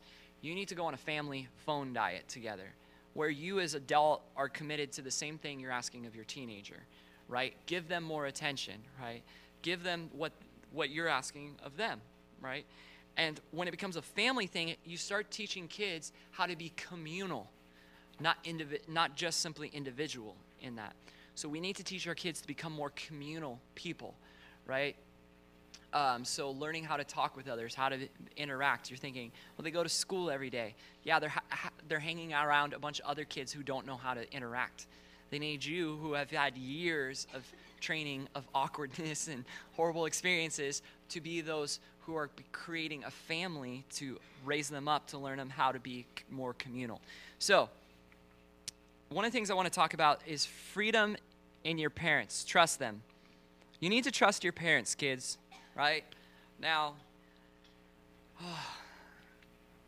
it's nice now because I'm like in my 30s and I can admit this now. But my parents were more often right than they were wrong. Like, right? How many of you adults want to admit that right now? Just get it out there. My parents were more often right than they were wrong, right? Yeah, they were wrong. They were for sure wrong. Sorry, Mom, when you watch this later. But they were more right than they ever were wrong. So that should put me a little bit more faith in them, right? Because the reality is you know that they love you, so when they get it wrong, hopefully they'll figure it out later that they did. So you need to trust them. When I was a kid, I had this big German Shepherd, half lab, and we were up in Laguna Mountains camping, and I had some roller skates on, and I was killer on roller skates, 8 years old. I was super good, not true at all. I had my sweater tied around my waistband and Tasmanian desert, anyway. But so I'm there, and I'm holding the dog's leash. My mom's like, let go of you need to give that leash back to your dad. He's going to take you. I'm like, he's fine. I'm fine. And I loved it, every second of it. And I'm holding on to the leash, and he's pulling me on my things, and then he saw a squirrel. And my mom went to the bathroom at this moment, and my dad was standing next to me, and I came off the grounds, and like Charlie Brown in a Charlie Brown movie, just whap, whap, whap, whap, like I was almost like water skiing, and I just was all cut up while we're camping. My mom had like 4 Band-Aids, and just could not cover all of the scrapes I had on me, like road rash, and I finally let go of it. And I remember that was a very definitive moment in my life, realizing my mom knows more than me. And I can't even count the many times as a teenager I was going out with friends. She said, grab a jacket. I'm like, I don't need a jacket. And I go to concert outside. I'm like, I'm freezing. I wish I would listen to my mom more, right? Let me tell you, kids, just listen to your parents, okay? They were really dumb, just like you can be sometimes at one point. They got smart by stop doing those things. And so they're trying to keep you from doing the same things. Listen to your parents. It gives you more freedom when you listen to your parents, right? You don't think on the road, I have less freedom because I have to stay on the right side of the road. You're not thinking, stupid law. Oh, I should be able to go on the left side of the road. Stupid law's taking away my freedom. You're thinking, no, I got all these roads that I can go on. I just need to stay on the right side of it, okay? So in the same way, think about that with your parents. Parents, have faith in your children. You need to trust them. Remember, we need to remember that we were teens once too. And we made a lot of mistakes, and some of the ways we learned things were by making mistakes. So you can't just instantly go home, take a hammer to your kid's cell phone and think, this is the way to teach them and help them learn. Instead, you need to help them remember that they need to be working through this. You also need to remember how much we wanted to get caught. Now you're like, what? I didn't want to get caught. Yeah, you did. You wanted to stop the destructive behavior that you were going through. I remember how many times I didn't want to get caught, but I did want to get caught. I didn't want to get caught because I didn't want the consequences, but I wanted to be caught so that I could stop doing what I was doing. And that's how your kids feel too. We need to teach our kids not just how they can use technology, but how they should use technology. Like we said, how should we use our phones?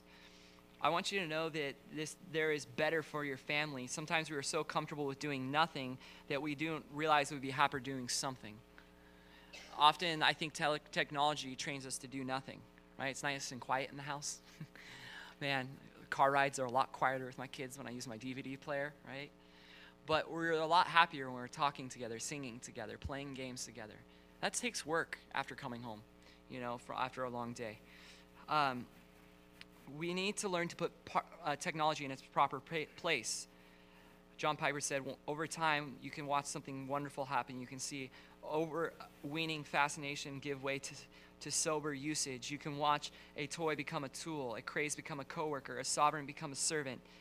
To cite Tony's words and his aim, you can watch the triumph of useful efficiency over meaningless habit. One of the things that I think is really dangerous that I hear too many parents say that frustrates me as a youth pastor is that everyone's doing it, or all the kids have cell phones. When did that ever mean that we should do it, right? Everyone has cell phones. Everyone has technology. Adults have technology. It can't be that bad. In 2010, just after Apple launched its first innovative tablet, the iPad, a reporter asked Jobs, "So your kids must love the iPad." He responded, "They haven't used it. We limit how much technology our kids use at home." Nick Bilton, Steve Jobs, was a low-tech parent, is what he said. Later, Apple's vice president of design, Jonathan Ive, admitted to setting strict rules about screen time for his 10-year-old twin boys. Ian Parker, that's what Ian Parker said in The Shapes to Come. See, the reality is that these techies are tech-wise families because they see this destruction. They know how destructive it is. You don't, like all drug dealers, you don't use your own product, right? And here you're going, well, it's okay, they're creating it. Those that are creating it aren't doing it. If there's one thing your children need to hear from you is over and over again is our family is different. Our family is different. And that's a good thing. That's a good thing. It's not a bad thing to be a different family, So should we turn back the clock and return to the simplicity of distraction-free pre-digital age? No. There may have been a pre-digital age, but there has never existed a life without distractions. Whether you have a smartphone, a dumb phone, or no phone, you cannot escape a life that divides your attention. You must die to the idea that a distraction-free life is possible. It is not, and it never has been. The holy life is piously complex, meaning we must learn how to apply distraction management in every situation. It's more about managing the distraction than removing it completely. But we'll be talking a little bit about 7 principles that I think you should do for your family, as a tech-wise family. We need to have character over characters, right? It's a little clever saying I made up for about texting, right? Right? Quality over quantity. One of the things you need to ask is, will this technology help build my kids' character? Will it help them become more fearful or more courageous? Are there more things in the before I get to that, one of the things about technology is it removes danger from your kid's life in a lot of ways, like physical danger. And you need to push your kids out there. And it's so much easier to just give them screen time that's so safe. But you need to, help your kids develop and learn in life. And so a lot of that is limiting their screen time. Next thing is, are there more things in the center of your home that are like a hearth, right? You know what a hearth is like, your fireplace, right? That creates warmth and beauty, or more like a furnace, right? Do you have more hearth-like things or furnace-like things? Have you ever noticed where the furnace is? It's always in a closet, in the basement, because it's ugly, right? It's practical, but it's ugly. Technology is a lot like that. It's practical, it gets the job done, but it's ugly. There's life-giving things like instruments, musical instruments, board games, books, blankets, things like that give life to your home, right? It's not just easy, right? Is your whole living room centered around the TV? Because you're already telling your kids what's most important in the house at that point. Not saying you shouldn't have a TV, I do have a TV, and my house is surrounded by TV, so I'm one of the people I'm talking to. But how much is it on, and what are you using it for? We need to create more than we consume. Teach your kids to create more than they consume. Discover new ways to create beautiful things in your family. Wonder comes from opening your eyes wider, not by bringing the screen closer. This was written by a girl named Amy Crouch, who wrote the foreword to her dad's book, Tech Wise Family. She goes, I'm 16 years old. I don't think there's any one more qualified to write this. And since my dad has changed the way we do things in our home, I've appreciated it because it's brought life to our home. And so you need to give your kids stuff that gives wonder, not just like morsels of entertainment, right? Where that really causes wonder in their lives. Children, in particular, are driven to create. If we nudge them in that direction, they thrive in a world stocked with raw materials. But too often, with the best of intentions, we fill the world with technology instead of devices that actually ask very little of them. Is your home filled with things for your kids to create? Do you have musical instruments in your home, if that's your thing? Do you have art supplies? Do you have things to build with, you know? I think one of the cool things that's been really growing is like robotics and things like that. We're building technology and things like that. Working in the garage, building something with you like a car or something like that, where kids are learning things and enjoying that instead of just getting plugged into something. Because we are infatuated with technology's magical character, and so are children briefly, but they quickly grow bored with their devices that ask little of them and don't reward creative engagement, and their rooms and our attics become cluttered with plastic cast-offs that provided only one day or a month's worth of delight. Now, for most of you that are here, you have kids who are teenagers, but you remember when you had kids my age, right? The grandparents usually would get them a device that made a lot of noises, right? I remember my little brother getting a fire truck that was so annoying, right? And it was like, woo, woo, woo, and it's really cool, and it's their favorite toy. But suddenly, that quickly becomes the toy that they care less about because it's easy. But I found in my house the things that my kids love the most: Legos, blocks, Play-Doh. That's like endless hours of fun, right? In the same way, you got to think about that with your teenagers too. What are some things that can help them to be creative instead of just plugged in, right? So, and then another thing too, actually, I wanted to mention, one of the things I saw with one family is how much they like to create with technology, right? Teach your kids how to use HD cameras. It's editing software. You know, one of the things that he mentioned is a lot of people, which I'm going to get to, I'm stealing a point from later, but is that people say, well, kids need to be computer literate, right? Well, the thing is that using an iPad is not that, right? Coding is computer literate, web design, those kind of things. So if kids are using technology, teach them things that bring out their creative side, not their consumer side. Okay? So if they're doing something they're creating with this device, they're not consuming all the time. I mean, how cool would it be for your kids to have the next voice in their generation because you've trained them to be creators, not consumers, okay? Time of maturity is greater than the tech of the masses. Wait till your kid gets to high school to get a phone. You're like, why?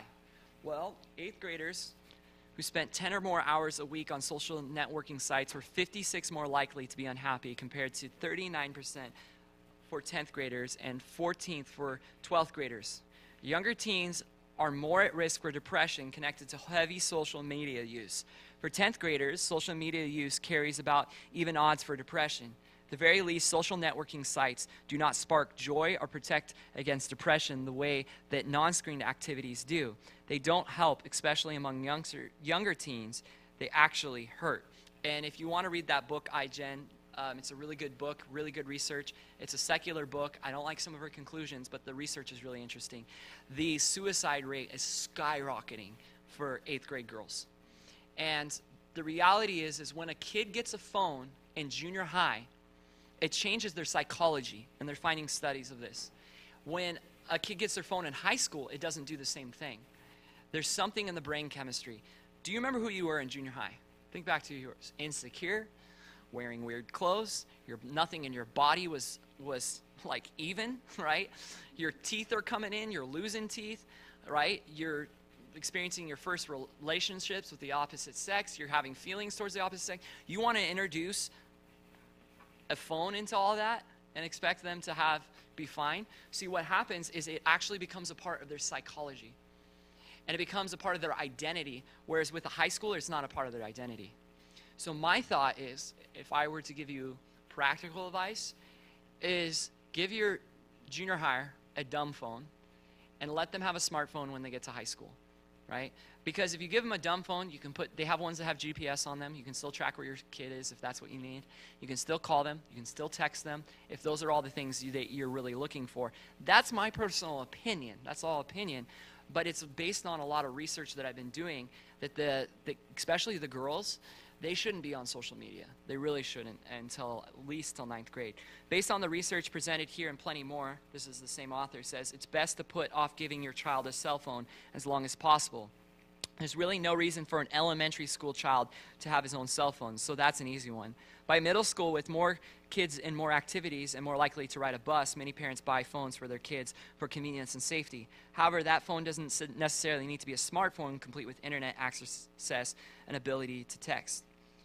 When my friend's son headed off to our local middle school recently, she bought him a flip phone. Plan to do the same thing in a few years. My oldest son will be riding the bus to middle school as well. So, how many of you guys rode the bus without a cell phone when you were a kid? Right? Okay, so why are we so concerned about it? Okay, just a thought. It's because you're connected to the whole world and you're hearing about every abduction in the world. People go, the world's getting a lot darker. I don't know if it's getting a lot darker or we're just hearing about it a lot more because of technology. That's just my thought. But when it comes to junior hires having cell phones, one of the things I want to just talk about, I've been a youth pastor from 2006 to now, when all this trend happened. And one of the things I noticed at the last 2 camps with the junior hires is every camp for the last 12 years, I've been to 30-some camps as in my lifetime.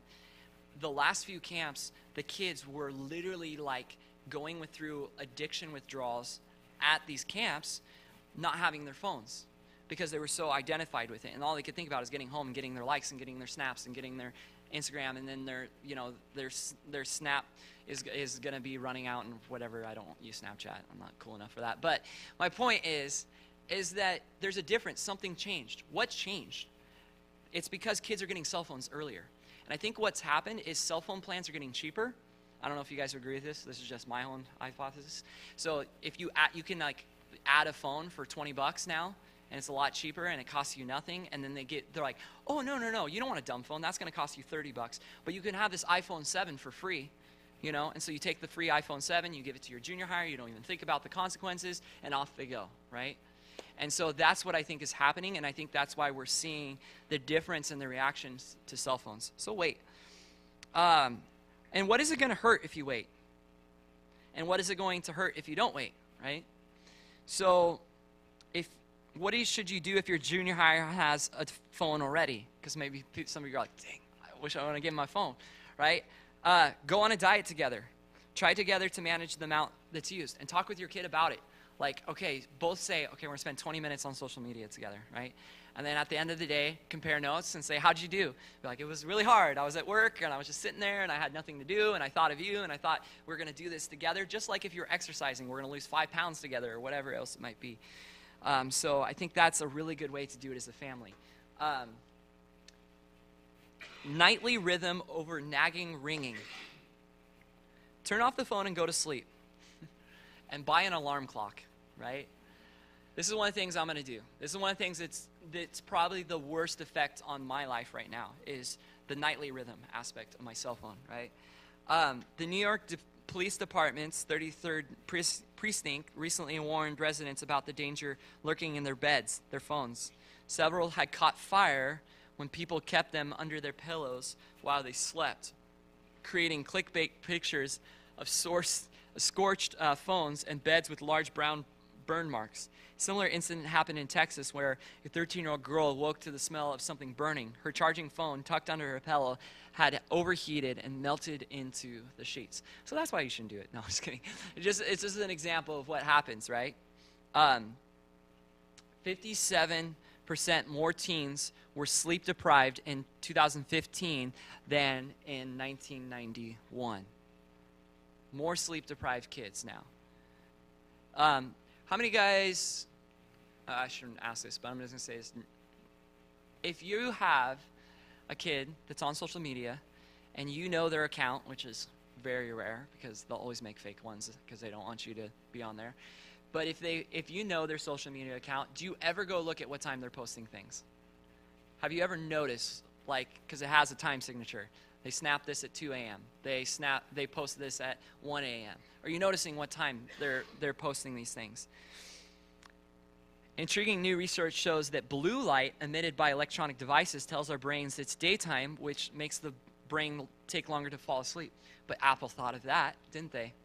Right? On your phone, if you flip it up, there's a little night button, right? And it turns your phone yellow. Why? So that you can stay on it longer for those who are going to have discipline. Oh, now it's an easy way that I can be on my phone as late as I can. I'm going to fall asleep, right? So you can have a yellow light phone and you'll fall asleep. The idea is that it does trick your brain, and you don't fall asleep as easy. And I have the same problem. So that's one thing me and Megan talked about that we're going to change is our phones are going to be plugged in on the other side of the room or maybe even outside the room if we're going to get that crazy, right? So fatigue and isolation compound our immaturity, susceptibility to temptation, especially for teenagers, but also for adults. This is why it's so alarming that more than 8 in 10 parents say their teenagers have their phones with them when they sleep. Among their parents themselves, 7 in 10 sleep with their phones next to the bed. Okay, so I would assume that most of your kids who have cell phones, they have them with them in bed. Now, one of the things that you guys all remember from when you were kids is you had curfews. Why did your parents give you curfews? Because you get dumber the sleepier you are, right? It lets down your guard, right, to do things that you wouldn't normally do when you're sleepy. You know, one of the most intimate things about marriage is to be able to have conversations with your best friend in bed, right? And this is what boyfriend and girlfriend are now doing, texting in bed into the wee hours of the night. It shouldn't be that way, right? So do you have a plan for kids and their cell phones at night? This is where I think a lot of the depression is coming in. The more tired you are, the more depressed you are. When you're not getting sleep, you're going to be depressed. It changes who you are as a person. And I also think it's where some of the cyberbullying comes in, because people's tongues slip more when they're tired too. So a lot of the problems with, I think, cell phone use comes from the nightly hours. So if we just limited it back to maybe 10 p.m., that would be mine. If I had a teenage kid, say 10 o'clock, phones off, not able to use them, plug them in by the front door, and you're not allowed to use them till we get in the car or whatever it might be, right? Let's have family over the frivolous, right? Family over frivolous. Make your phone purposeful. We tend to fill our devices with a lot of non-essential apps. If this sounds weird, it is, because we have been conditioned to never ask the minimalist question: what is truly essential for my phone to accomplish? Okay, it would be a fun game if you guys want to have fun with this. Give your phone to your teenager, and then have them give you, then they would give you vice versa, and then you guys just get to delete as many apps as you want off each other's phones, okay? Just non-essential apps, like, why do you need this level in your phone? Why do you need this step program in your phone? Why do you need this emoji program in your phone? Whatever it is, just frivolous things. I have like the White Tiles app for like 6 months. Why is it on my phone, right? Like, all these dumb little games like Trivia Crack and, all those things. Why is it on my phone? Does it really need to be on there? Is it going to increase my character? Is it going to increase the draw to ignore people? Or is it going to help it, right? So that's a good question to ask if you would really care. But if you don't care, go ahead and just leave all the games on your phone and just ignore people. That's fine. So family over the frivolous. 13-year-old Athena is on a roll telling me about how she thinks technology has affected her generation. When she hangs out with her friends, she says they're often looking at their phones instead of her. I'm trying to talk to them about something, and they don't actually look at my face, she says, emphasizing every word in the last phrase. They're looking at their phone, and they're looking at their Apple Watch. I know it makes you sad when your friends don't listen to you. I know it frustrates you when your friends aren't paying attention, or your parents aren't paying attention, or your kids aren't paying attention. but we're all doing it to each other. We've all bought into it, unless you don't have a phone, and then you're amazing, right? So, our homes aren't meant to be just refueling stations, places where we and our devices rest briefly, top up our charge, and then go back to frantic activity. They're meant to be places where the very best of life happens. No matter what advertising says, even those tear-jerking Apple ads, the very best of life has almost nothing to do with devices we buy. It has a lot to do with the choices we make, choices that our devices often make very difficult. Family is about the forming of persons. Family is about the forming of persons. Being a person is a gift. Like life itself, we are born human beings made in the image of God. But while in one sense a person is simply what we are as human beings, we are also able to grow in capacities that are only potentially present with us at first. So the family is a place of growth. And the cell phone takes away the ability to grow, I think, right? Car ride, right? What if I told you there was a place you could talk with your kids? Like you could really get into deep conversations with them. Like where it would open them up and they'd just be like, whoa, it'd be amazing. What if I told you you could put them in a box and strap them in and they couldn't get out and they'll open up to you and talk to you? Would you guys be really excited to have that place? Well, it exists. It's the car.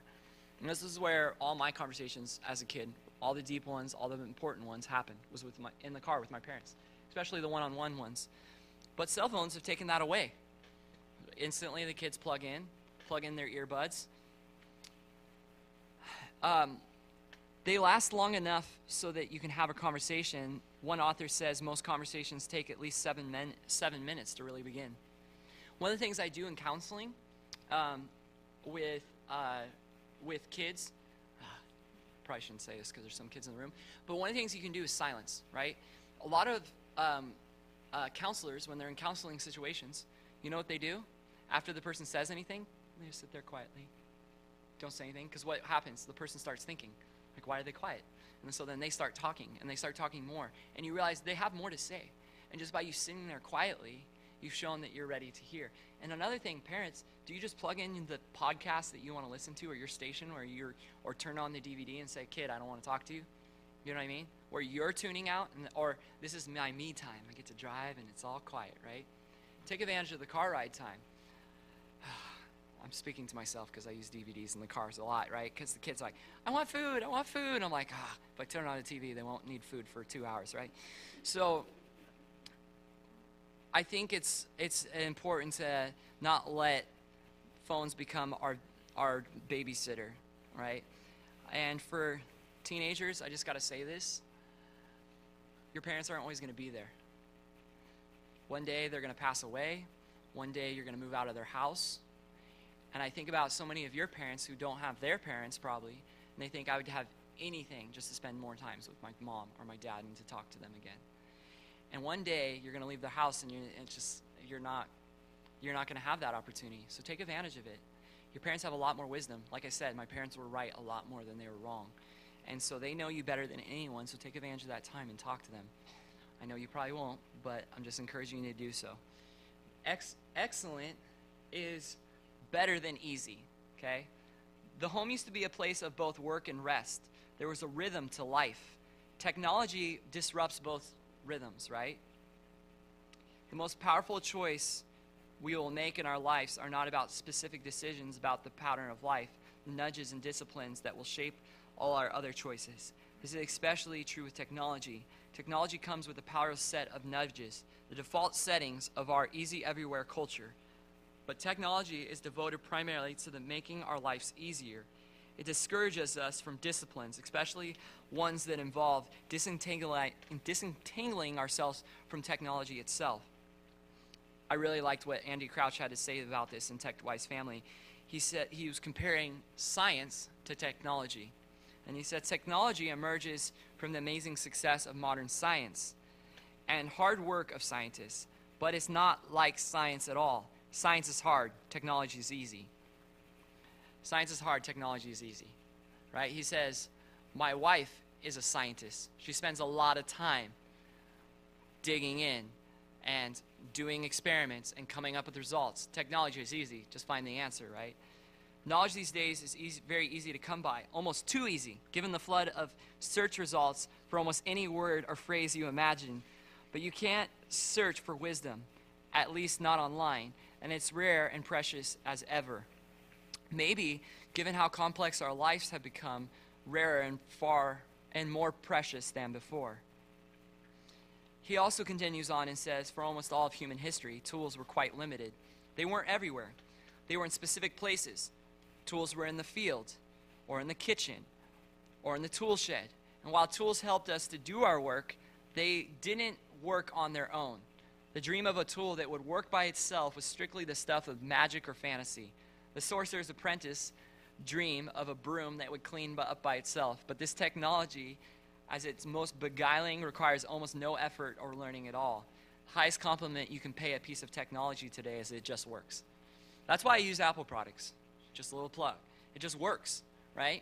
I don't like Android and PCs. They don't work. They take work to use them. I just like stuff that works. Technology just works. It makes it easy. But easy hinders learning. Easy hinders learning. Just because it's easy doesn't mean that your kid is learning, right? Or that you're learning. The last thing you need when you are learning at any age, but especially in childhood, is to have things made too easy. Difficulty and resistance, as long as they are age appropriate and not too discouraging, are actually what press our brains and bodies to adapt and learn. You know, there's a lot of things in my own life that I've learned to do. Some of the things on the internet have been amazing, right? I started fixing my own car recently. We'll see how that works out. So one day you're going to be like, oh, Ryan, it was a little too easy, right? Now, so, changing something in a water heater, whatever it is, it's like, boom. Found it, YouTube. Thank you very much. Boom, learned how to do it, right? Sometimes I learn how to do it. What I have found, other things, like how to set up a server, right? I read on Google, I do it, but I don't learn it, right? I don't actually remember it. And what the Google life that we have now, it's not actually learning. It's just knowledge. Kids are just finding out where to get the information. They're not actually learning the information. And so the easy actually hinders. Now, one of the questions is, do kids need to be computer illiterate? He says kind of a harsh statement, but a 3-year-old or a 93-year-old can intuitively figure out how to use an iPad. There's almost nothing to teach, and certainly nothing that any typical person can't learn with a few hours of practice. Now the actual work of programming. Now, I remember how crazy it was for my son, who never used an iPad, just walk up it and knew how to zoom in, how to switch to the next pictures at 2 years old, right? Just incredible. It's not like he's using the iPad all the time, just intuitively. Why? Because it's just made easy. It's just easy. Anyone could really learn it, right? And so that is not computer literacy. That computer literacy is something far beyond that. Do they know how to use video editing software? Do they know how to type? Do they know how to format a document? Do they know how to send an email? Those are more computer literate things. Using an iPad and social media is not computer literate, right? Now, another thing that I've found is that technology makes work easy and it makes rest hard. Because it can make your job too easy where you're not learning and growing in the field that you're in. You're not growing in your field of study because you're just looking for the grade. And that's one thing, side note, for iGeners, millennials, we're known to be so confident that we'll go in and we'll fight with the professor because we're so sure of ourselves that we got a higher grade because we're that great. Now, for iGeners, they're less sure of themselves, and all they focused on is the have and the have-nots. All they care about is the grade. They don't care about learning. Why? Because they've seen they don't need to learn. They don't need to learn because they can just look it up when the time comes. And, I remember learning geometry for the first time, and I thought, why do I need to do geometry? And I thought, I'm going to forget this once I learn it. Why am I doing this, right? And so I didn't invest into it because I'm never going to use this. And so this continues on with the more you use technology, and it gets easier because you think, do I really need to learn math? Because I have a calculator on my phone, right? I have this, I have that. And so you don't ever actually learn. And then secondly, it makes resting hard. Why? Because you can never just sit back and rest. Because why? Work goes with you wherever you go. That's one of the sad things.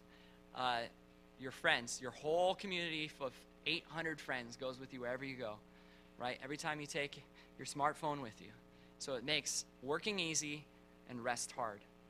The last thing is time constraints is better than just trashing the cell phone, okay? Risks start to increase with screen time of 2 hours or more a day and go up from there with very high levels of use, 5 hours or more, linked to considerably higher risk of suicide and unhappiness. This suggests that moderation, not necessarily complete elimination of electronic devices from teen lives, is the key. Here's the deal. If your kid uses their cell phone 2 hours or less, they're at a way lower risk of depression and suicide. But if they use it more than 2 hours, it's not like an actual hump. It's different for each person, obviously. But on average, so 2 hours sounds like a lot to me, actually, for my family. But start there, just from research. Okay, you get 2 hours a day to watch Netflix, be on your phone, text your friends, whatever it might be. Some of you kids are like, oh my gosh, 2 hours a day. But think about your day. You go to school 8 hours a day. You need your sleep and all that. Chart out your day. Do you really have 2 hours in your day to be using technology? Think about it. And I think you'll be pretty happy with 2 hours a day of technology. And then if you want to spend time with your friends, ask your parents to spend time with your friends and face-to-face. If you or your teens limit your use to an hour a day, there may be no ill effects. In short doses, this is a useful technology that enhances our lives, but things have clearly gone too far. And like I said, techies are limiting their screen time. The co-founder of Twitter, he also limits his kids' screen time, right? All these techies out there are limiting their kids' screen time, right? Go on a phone diet. Try and experiment on yourself or your teen if you can for a week. Cut your phone, internet, and social media time in half and use that time to see friends and family in person or to exercise. More than likely, you'll end up feeling happier. And like I said, cut some of the non-essential apps off your phone. So those are some of the suggestions that I would have. I didn't get into all the research in the book. One of the things that just popped into my head that I wanted to share with you is that one of the craziest, coolest things, I think we can focus on the negative of every generation, and we talk about it so much that when that generation hears us talk about them, they can feel discouraged. I know as a millennial, I get really tired of all of the funny videos and the comments about what we're like as millennials, right? I just get pigeonholed, right? And so in the same way, I've been speaking a couple hours now on iGeners and all this stuff. These are just averages. It's not you as a person. I just want to say that first. But secondly, one of the positive things about your generation is they are the least rebellious generation in the last 70 years. They're drinking alcohol less. They're doing drugs less. They're getting pregnant less. And they're hanging out with their parents more. It's interesting when they ask kids, when's the last movie you saw with your friends? They said, I don't go see movies with my friends. I see it with my parents. And so that's something I wanted to speak into the parents' lives, is saying that you have an opportunity. Your kids are always at home if they're an iGen because they're on their phones or they just have no interest in going out. They're just a very safety-focused generation. It's just the way it is. And because of that, you have an opportunity to spend more time with your kids, so take advantage of that time. Don't just let them unplug and disconnect. And kids, don't just disconnect. Spend time with your family. Here's the conclusion. The devices that you hold in your hands have both extended their childhoods and isolated them from their true human interaction. As a result, they are both physically the safest generation and the most mentally fragile. The central question we must ask ourselves, quickly evolving age of technology, is not what can I do with my phone, but what should I do with my phone? So what is your family going to do with the devices in your home? Family diet is a lot healthier than an individual diet. Set up an environment for your children to succeed. A lot of people will say, well, my kids are just going to do it when they get to school or when they go here. But the home is the place for character building. It's the safe place where they can learn what is right? And as much as you don't think it as parents, I just have to say this, you are the biggest influence on your kids. You are the biggest influence on your kids as much as they rebel against you, spit back at you. Remember, you did the same thing, but who would you say had the most influence in your life? I would say my parents. Dead on had the most influence in my life. But it doesn't mean that I was grateful the whole time. or was loving to him the whole time. It was my parents that guided my life. Why? Because of the environment they set up, the rules they set up. I hated some of those rules, you know? I didn't like them, but it's made me the person I am today. So don't be afraid to be a parent. Don't be afraid to be a parent in these situations. Now, I just want to say, the reason I do a parent-teen conference is so that you guys can have discussions and not just a one-way thing. So have a discussion with your kid. What do you think would be appropriate? One girl talked about how she racked up $3,000 trying to get her Instagram account going. She was at like 15,000 followers.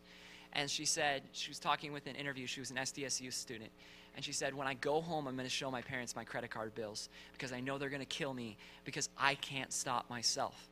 I need my parents to help me stop. This is a college student. What does that say to us as parents, right? And kids, what does that say to you? I know you don't want to be on your phone for 6 hours a day. No one wants to be plugged in like that, right? So ask your parents to come in and help you with that. Trust them. Trust your kids. Now, I want to mention a couple of devices that might help you to do this. On your resource page, there is a device here that says Circle. Circle, it's $100 on Amazon, and it's put out by Disney. And it's a little box, and what you do is you put another Ethernet cable from before your router into that, okay? And so what it does is it filters all the content in your home. So anyone that got into your Wi-Fi there, they couldn't get on any adult sites for one, okay? Unless they went back over to their 3G or something like that. Another thing you can do is you can limit the time per thing. So if one of your kids is really struggling with Snapchat, it can't connect to the Snapchat servers more than an hour a day, right? And so when they're on that, and they could switch over to the 3G here, but thank God in Borrego it doesn't work that well. So they're going to be struggling doing it, okay? So you can do that.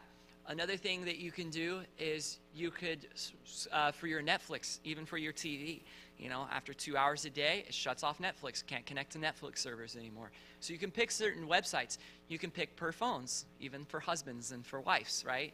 So now this can get really like Big Brother control. So like just guard yourself. Just say, I'm going to start slow and build my way up to this, because I know that can be very tempting to block somebody's phone that you feel like is too much on it. So have a conversation, right, and then do it. So the Circle app's really cool. If you're wanting to go out to a movie, your kids are like, hey, I want to go see this movie, there's pluggedin.com, and you can find reviews, and it will tell you the exact amount of times the F word is in that movie, what the nudity's like, those kind of things. There's another thing called, was it VidAngel?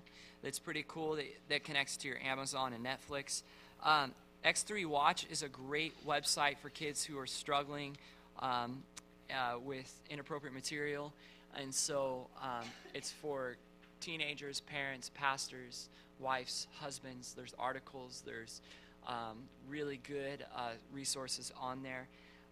Another really good website is iParent.tv. It will actually, for example, tell you about different apps. Now, what do you guys think the 3 most common apps are? 3 most common apps. Anybody know what they are? YouTube, Google, and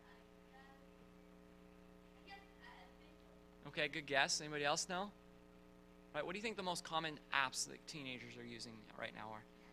Snapchat is the number 1. Anybody else know what they are? Instagram, right?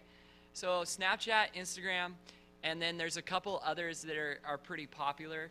Now Twitter and Facebook, everyone has them. Doesn't mean that teenagers are necessarily using them. Just so you guys know, Snapchat is so fun. It is literally like the coolest app ever when it comes to filters and everything else. But it was designed by a couple who were in the porn industry. And it was designed to send sex to each other because it instantly deletes photos when you send it. Now you can take a screenshot. Now a lot of people have different feelings on Snapchat, but my point is you can go to iParent.tv, learn exactly what Snapchat does and doesn't do, and you can decide for you and your family, is this something healthy for my family to have? Now, a lot of people use it. My sister, my mom uses it. I'm not concerned about my mom using Snapchat, right? So, I've seen kids, and I don't know. I think it's from person to person. Instagram has done a really good job. They flag pictures They've done Instagram and Facebook has done a really good job about stopping human trafficking, stopping inappropriate material. Twitter is horrible. Tumblr is horrible. Both those platforms have done nothing to filter any content, and there's very horrible content on there. So those are two apps I would not suggest your kids have on their phones or you have on your phone. Twitter and Tumblr. So those are two programs. I think Facebook's great. Facebook has done a really good job of filtering, in my personal opinion. I don't have Snapchat because I think for myself, I don't like the idea of it, but other people have different opinions. Okay, so you're going to go there. Then Kirby is another app where you can install it on your kids' phones, and it's a monthly fee, I think of like $9 a month, and it will control all of their app usage, time usage, report it back to you, all the things that you probably would want. So that's another option there. So those are some ideas, but it's if you're just using these websites and controls, then you haven't gone. You're really missing the point. The point isn't just to limit your kids' access to bad things. The point is to grow their character and to have conversations with them openly about your own struggle. Because the real danger I find is not the inappropriate material on the internet. The real danger I find right now is, especially with young girls in junior high, and the depression that is growing and the suicide rate that is skyrocketing. And so that's really what scares me most, is more the mental health of kids with phones rather than what the bad site they might stumble onto. So just think about some of those things. Those are some practical things that I found in the process. And also, if you guys want to check out those books, they're in the back. There's more of these in the back. Any questions before I close? We'll be done. I ended 8 minutes early. I'm so proud of myself. Well, you know what? Let's just keep going. I ended early. So, no, I'm just kidding. All right, let's pray. Yes? Yeah.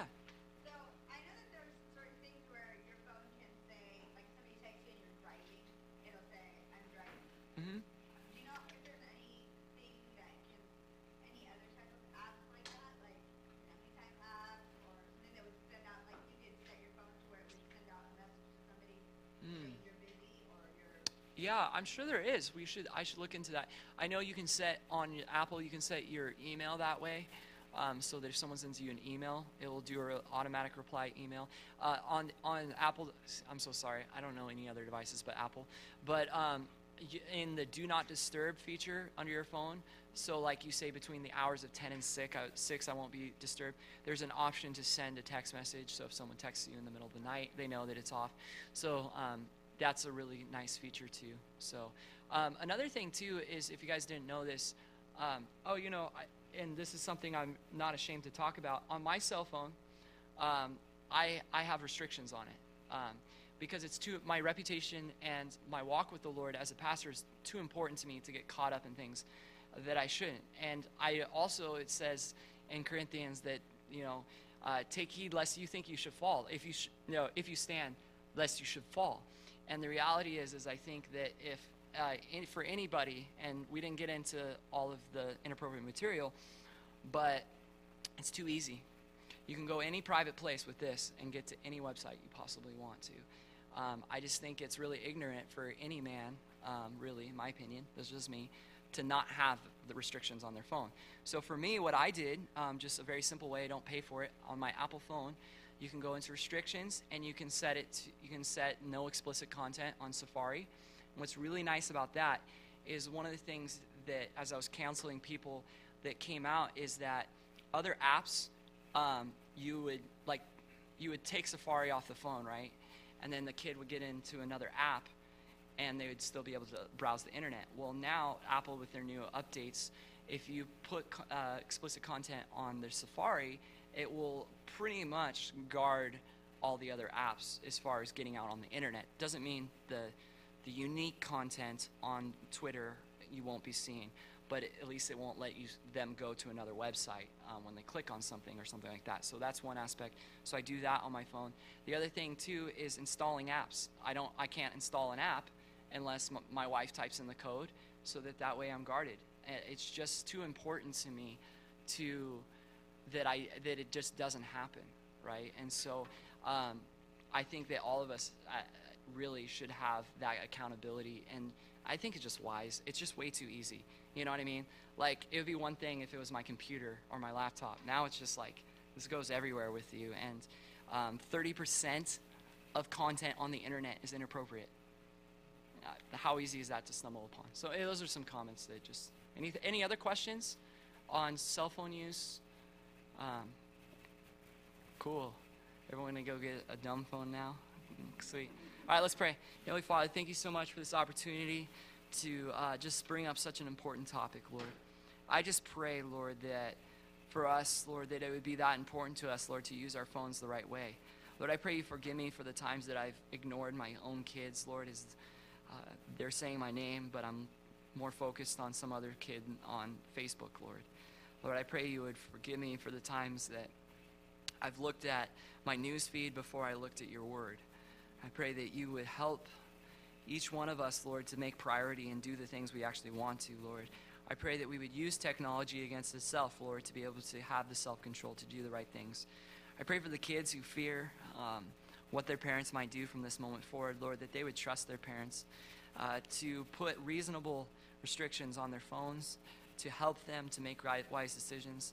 Lord, I pray that there would be good conversations out of this, Lord, that families could have conversations about where they disagree with me, where they agree, where I didn't go far enough or went too far. Lord, I pray that this would just spark real good conversation for each one of us with our families. Lord, I pray that we wouldn't go away from this place unchanged. Lord, that we would take our phones out of our bedrooms and our beds and our nightly routine, our morning routine. Lord, that you would be priority, our families would be priority, our employment would be priority, Lord. Lord, I just thank you so much for these authors, and I just pray that you would continue just to make aware this new generation, Lord, what is going on. In Jesus' name, amen. Thank you guys so much.